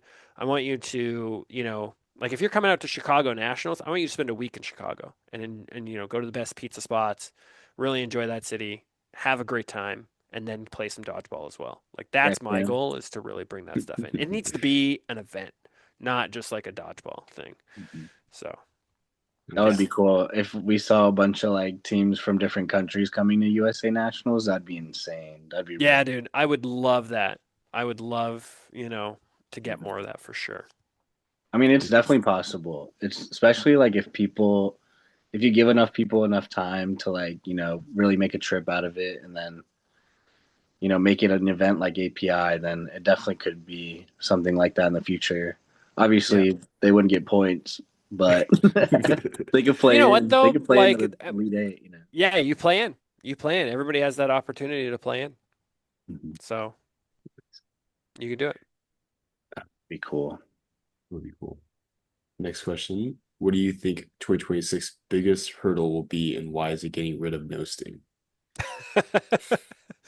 The biggest hurdle will be not telling all these no sting haters to shut up all year. Mm. No, you can hate on no sting all you want. It's fine. Honestly, like the biggest hurdle I think is going to be capitalizing on some of the more complicated ideas that we have. Obvious like things like with swag, things with partnerships. These are new things for us that we want to bring, but we're just starting now to figure out and really bringing it to that next level. So I think those like once you get to running a solid tournament foundation, the things that bring it to the next level are very small and incremental, but really add to the experience. And we need to hone in on some of those things, and that's going to be, I think, something really difficult for us. Oh man, there's a cat fight in my room. Oh no. Hey, none of that, you two. All right, I have to break this up. I'll be right back. 1 second. Okay, no problem. We got one more question. Last question. We did it. I was trying to get under 3 hours. How long has it been? They're greedy 2 hours, food 50 eaters. Or a little bit less, but Yeah. last question. For those volunteering for setup / breaking down / reffing / etc. Do you think we can up credits to cover registration? No, we can't do that. And here's why. We're getting rid of credits. There's a big thing. Basically, it's like a tax issue, and so we have to get rid of it. So we're trying to find other ways to make it worth people's while. We're still working on it. I know people like I know people like the credit system. It's one of the reasons we're trying to keep the costs down for registration lower. But in 2026, we're going to give everybody the option to use up the credits they have, but we probably won't be awarding any new ones. We'll probably we still have to figure out the specific details. And we want to still reward volunteers for coming out, and we're working on what that's going to look like. We've got a lot of good ideas that we want to enable. Either like this is something that I've stolen from other tournaments as well, like swag bags, like drink tickets for after parties, a lot of things like that for some of the more prominent positions, like tournament directors. Obviously, we cover their hotel, their food, their flight. So we're going to do some of those things, but unfortunately, like for a lot of like legal and IRS tax filing purposes, we have to get rid of credits. We don't really have a choice there, unfortunately. Be quiet about it. Under the table. But I mean, we're coming up with some, right? We don't have anything to announce right now, but there's going to be some really exciting stuff that we're going to try and implement by January 1st. We just have to finalize those details before we can make that happen. And we're looking at all options, so everything's on the table. We're definitely looking at it. We see what people do at Toronto, like the organizers do in Toronto, in Canadian Nationals, all that stuff. So we'll have stuff to announce before registration starts on the 1st. Nice. Question. Yeah. Are y'all gonna do? You know how Toronto does like MVP for finals and stuff, or MVP of the tournament? Are you guys gonna do that stuff next? Or yeah, we're working with Dodgeball.live and Mitch to do the MVP voting and that kind of stuff at the end of the tournament for USAD tournaments as well. Because I know you do like the Premier Tour MVPs and stuff, and like the end of season, like the end of the Premier Tour awards. But cool. Yeah, but we're gonna do that per tournament. Oh, nice. Just with the voting on the Twitch stream. We've also talked about potentially doing, what they did at the thing, where it's like in the finals, the team that you beat, they basically vote for who the MVP was on the other team, kind of thing, and they nominate that person. We think that's an interesting approach. So we definitely want to highlight the star players a lot more this coming year. Yeah, that'd be dope. Yeah, that's all the crowdsourced questions. Cool. Any shout outs, last remarks you want to throw out there before we end it? So just two things really quickly. We didn't cover it, and I forgot to mention it earlier, but in terms of tournament structure and the people running it, we're gonna have what we're gonna have two tournament directors per tournament, what we're calling tournament coordinators or team coordinators. These are going to be the people building the schedules in Dodgeball Hub and answering a lot of player questions, um, dedicated to every tournament. And then we're also looking for head referees, which is going to be separate from the tournament director. This person is going to be in charge of like rules and carding and all that kind of stuff for the tournament, essentially. And then we're also looking for sort of like a media slash partnerships manager to handle all the social aspects of a tournament. So if you are interested in volunteering for any of those roles whatsoever, please do reach out to me or to the board, and we can talk to you about what level of time commitment is, the responsibilities might be. For some of the roles, there's definitely compensation involved in terms of like potentially covering your hotel at the tournament or maybe your flight. We haven't decided on the specifics of that, but we definitely want to bring players out to fill these roles because we feel like they are going to be important to making the tournament successful, especially that head referee role. Which we're working with Steven Decker on because I think separating tournament organization from rules enforcement is an important aspect for success of the tournament. Um, and then a shout out to everybody. Like I said this at the beginning, and I think like the larger dodgeball group should realize. I feel like dodgeball in the U.S. is in a really healthy place right now, and I think we're growing at a great rate. But think about where we would be if COVID didn't happen and we had like those 2.5 years back, right? Like Oh, we lost a lot of ground and now we've kind of gained that back and we have momentum. Think about how far along we would be if that never set us back and how true. awesome this group would be. I feel like dodgeball would just be insane.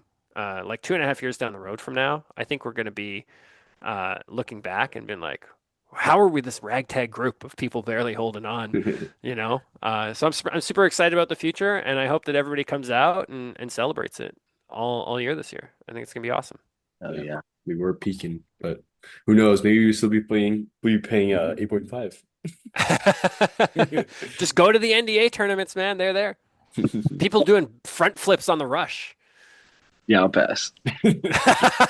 No, I mean I'll go to one NBA tournament. We'll see. Yeah, there you go. That's the one.